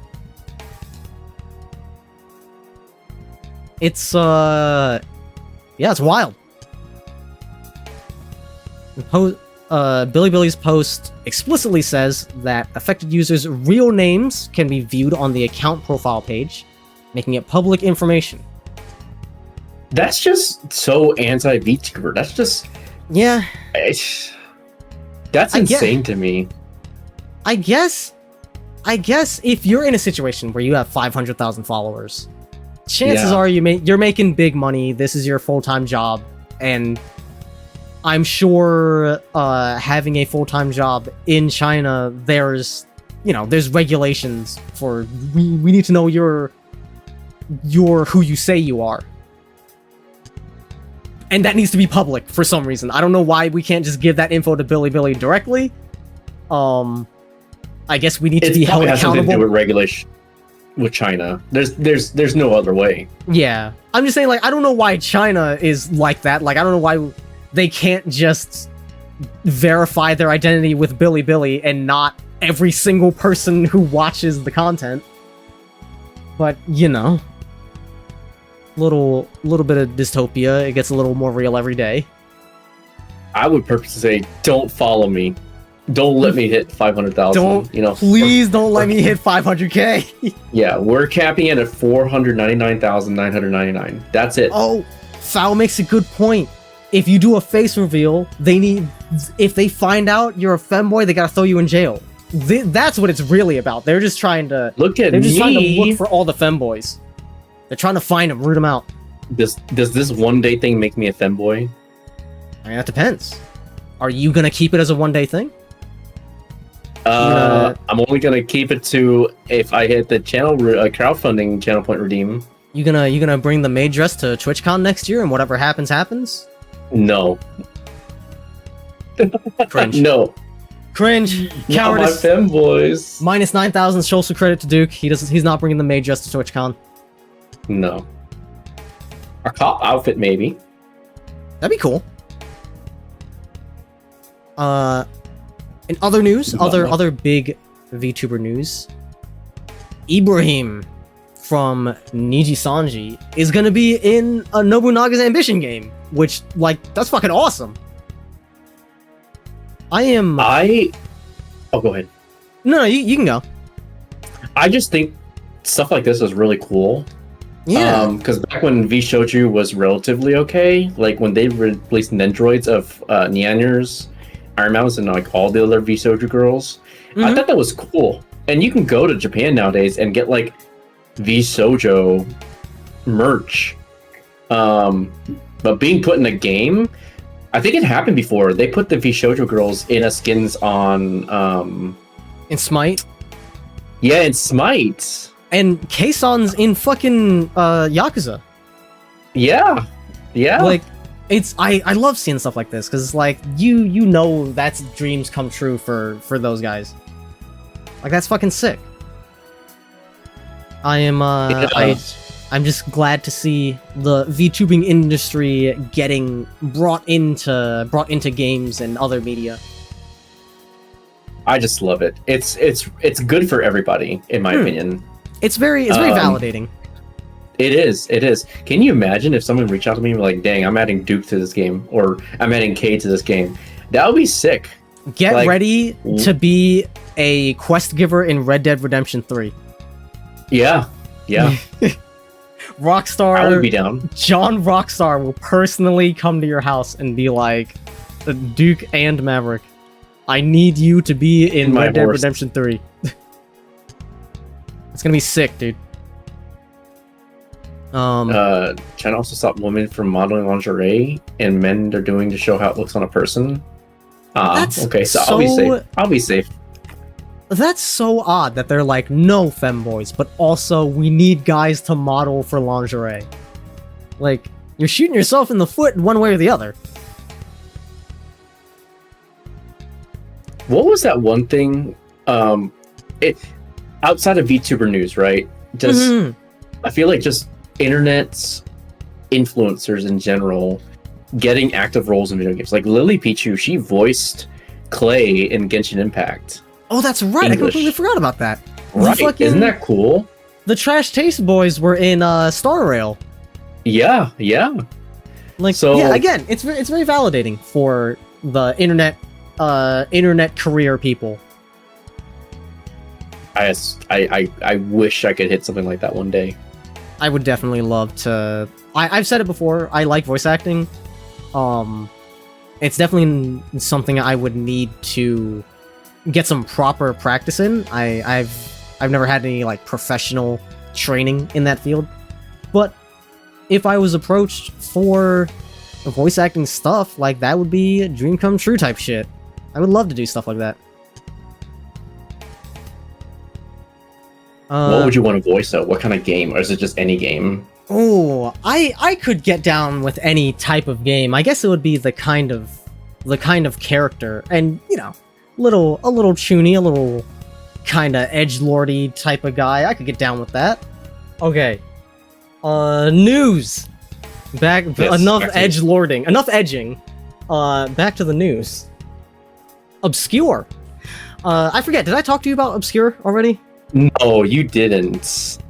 So it's something. It's a program that like collates a bunch of other programs that VTubers use. So it's like it'll bring together OBS, Vito, or VTube Studio, the object throwers, stuff for triggering animations and all that. It's aiming to bring all that together in a single program, which is very cool. As somebody who reverse engineered Vito to put it inside of my overlay, I am a big fan of bringing programs together into a single place. I feel like VTubers with lower end specs on their PC would love this program a lot. Yeah, something that can like concentrate all the resource use. It's just one program instead of 7 programs just to show your live 2D character or 3D model. And it's and with Twitch too? Yeah. Oh yeah. It's integrated with multiple streaming programs, I believe. So you can like go live on a bunch of places at once. It's got the stream analytics, like the stuff you can get from Nightbot or Stream Elements. It has all that tracking stuff built in. It can do channel point redeems, I believe. Oh, so it's an OBS competitor for VTubers. Yes. Yeah, pretty much. It might use OBS, because like OBS is in the name. And that could just be a coincidence, but it's possible that it just has OBS built in directly into it for whatever its broadcasting is. It uses Unreal 5, so if you have a 3D model, it's got a whole thing for making a 3D model, making 3D environments to be in, all that sort of stuff. It's pretty nifty looking stuff, I'm not gonna lie. So I wonder how much it's gonna be. Free. Oh, okay. Yeah, no, it's free. I think you can donate, maybe, but it is definitely free. It's literally in the FAQs. It's the first thing. How much does Obscure cost? It's free. It is on the Epic Games Store though. So I'm guessing this is Epic Games. And to be fair, it's it's in Unreal 5, so I'm sure this is Epic Games just trying to... It's like a goodwill project for them, which is why it's free. They're just trying to get in the streamer world's good graces. But I think it's developed by them, though? No, I don't think so. I don't think it's made by Epic. It's just the creator is partnered with them. Let's see. I believe the article says who makes Obscure. Oh, it's out now. Yeah, it's out I'll now. try to do it. Okay. Yeah, Aslan Yan. Is that the creator? Aslan Yan? Aslan Yan Obscure.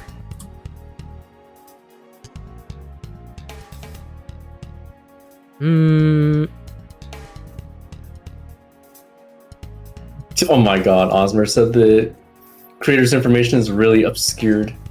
Oh my god. Yeah, Anjanik Aslanyan. Okay, so yeah, this is like headed by one guy, it seems. He's working with other people, notably the Art Gun, the person who designed models for Iron Mouse. He's working with other people in terms of like consulting to make sure that the program that they're making is like actually good for VTubers to use, which is great. But in terms of development, I think it's just the one person, which is insane. Interesting. Yeah, I might use it with my Live 2D model. I wonder, because this looks like it's mostly for it looks like it's mostly for 3D, but they did in the preview, they do show taking a models. live, well, not 2D models, but they're taking a live camera feed and putting it into the 3D space. So if you can do that, I'm sure you can do a 2D model as well. But yeah, Obscure is definitely something I'm going to be keeping a close eye on. 3D, I'm working on my live 2D right now, but I am definitely also interested in doing 3D sometime. And I will probably be looking at Obscure when that time comes. A 3DK would be great, honestly. I know exactly. I know exactly what I'm gonna do for it as well. Big Booba. No, not Big Booba. But why you know not? me. I make games, so I have some game related ideas to how I'm gonna handle my 3D setup. But yeah, Obscure looks really cool. I am very excited to see where it goes, and I'm very excited to try it out whenever I get around to doing 3D. Let's see, what else we got? Go back into the news channel here. Now we're on to your stuff, Duke. Yep, I only have 2 things for VTuber news. The last one's actually going to be a little bit longer. Not longer, but just not as short as this one here. So, I ran across a bunch of VTuber support chains here, and ones that actually came out and hung out with me a lot, and also hung out with my friends, is Lumina Maya. I don't know if she was in here earlier. I don't think she's... Let's shout her out real quick. So nice. She's an up and coming VTuber. She just hit 100 not too long ago. And she's looking for people to basically drop their PNGs. I can drop the link in here. Drop their PNGs, and she loves to hang out with people. Me and her have played TFT and League, and she's been hanging out with all her friends here too. So it's really good. She loves Genshin. She loves Star Rail, and she's Korean. So one thing I found out about her recently was when she was playing League, I asked to join because she needed a dual bot lane partner. I found out she works for Riot. What? Yeah, she works for Riot. Well, all right then. That's she has Riot in her name. She has Riot in her name, and only people who work at Riot can have Riot in their name. So I asked her about it. She's like, "Yep, I work for Riot." So, I guess whenever I do come to visit the state I was going to visit, to visit some other friends, and she says she's gonna give me a tour of Riot Games. Yo, She's not a dev. I think she just works at Riot. I think she would be considered Riot dev on the games, but she's not really a Riot dev. Actually, I don't know what she does. Hopefully she doesn't get harassed too much over there. No. Well, every time I play with her, though, there's always somebody in the game saying, hey, can you be my buddy in Valorant so I can get the buddy chain? Which is... It annoys her, because there's only something that you can do by being friends with somebody from Riot. You get like a little keychain that you can put on your gun, just like in Modern Warfare 3. That's the only way you can get that keychain is if you're friends with a Riot employee. And so every time I'm sure she gets that TFT, a whole lot. Oh, every single game. Oh my god, you were from Riot? Can I get a buddy chain? Constantly. But yeah, she's really cool.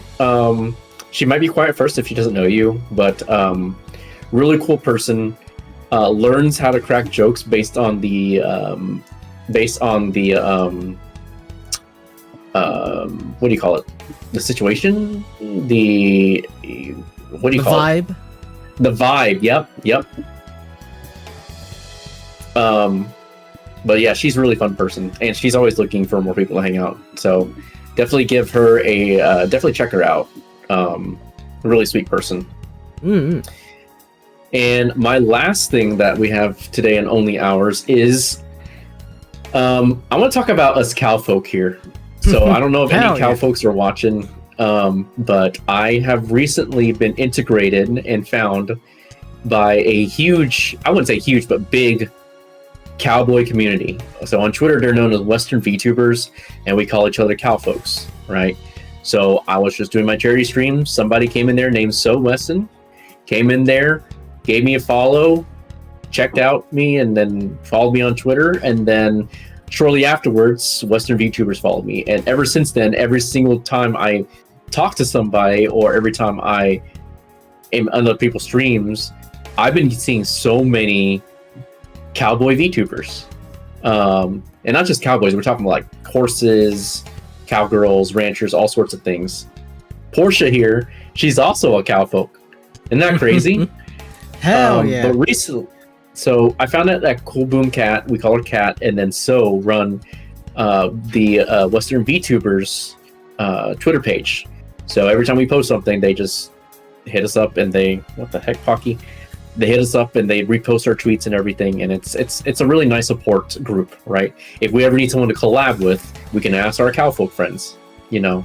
So, but recently, we've hit for Thanksgiving, they sent out, and let me say this real quick. Save image as. They've recently want to thank the community for being who we are by having an art piece commissioned. Let me see if I can find it here. That basically recognizes and adds every cowfolk in there, which is really sweet. I don't know if you guys saw this, but it is really adorable. Yeah, I'm looking at the picture right now. It's so cool. It's so cute. It's so big.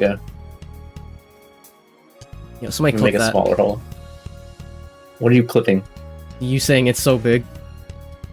Oh my god! You said it real fucking saucy too. Yeah, look at this. It's all of us. Isn't that adorable? Yeah, it's great.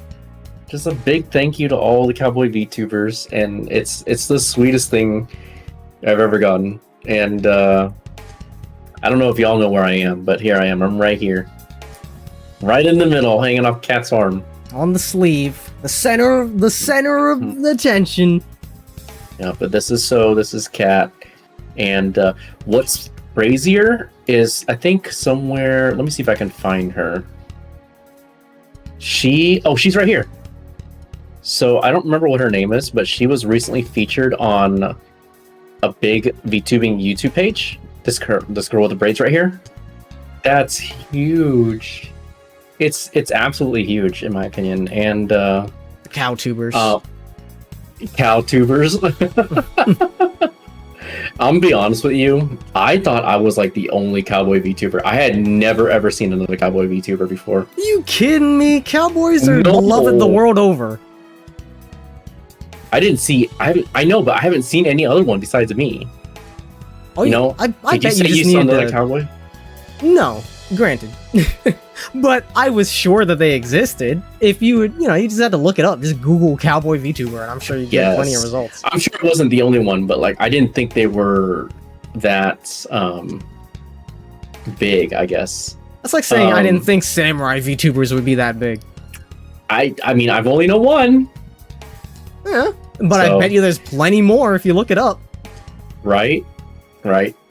I think what's crazy too is how small our communities is, because not only a bunch of cow folks followed me, and I followed them back, and we watched each other's content and everything. I've been in Rat Stream, and there's been this one guy in there named Fluffy, and I guess Movie Cowboy as well.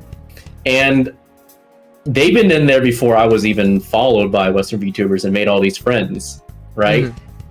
And so when they came over in the raid, and I was like, oh my god, it's Fluffy. I know him, I've been in the streams because I found him through this whole cowboy thing, Mm-hmm. But he's been hanging out with Rat for a very long time. So I just think that's just crazy how small the world is. Yeah, that's true. Yeah. Definitely, there have been so many fucking small world moments ever since I've started VTubing. The whole what is it? Flan Dancho? Yeah. His artist that does all his art. I played D&D with that guy. Yeah, that's crazy. It's fucking that's wild. Insane. There's plenty of people that Foul Awesomer. and Scar have known through 14. 4 and Rat having been close in 14 and then going away from each other and then reconvening through VTubing is crazy. And then dating after that. Yeah. Such a cute story. It is adorable. It is the cutest. Yeah.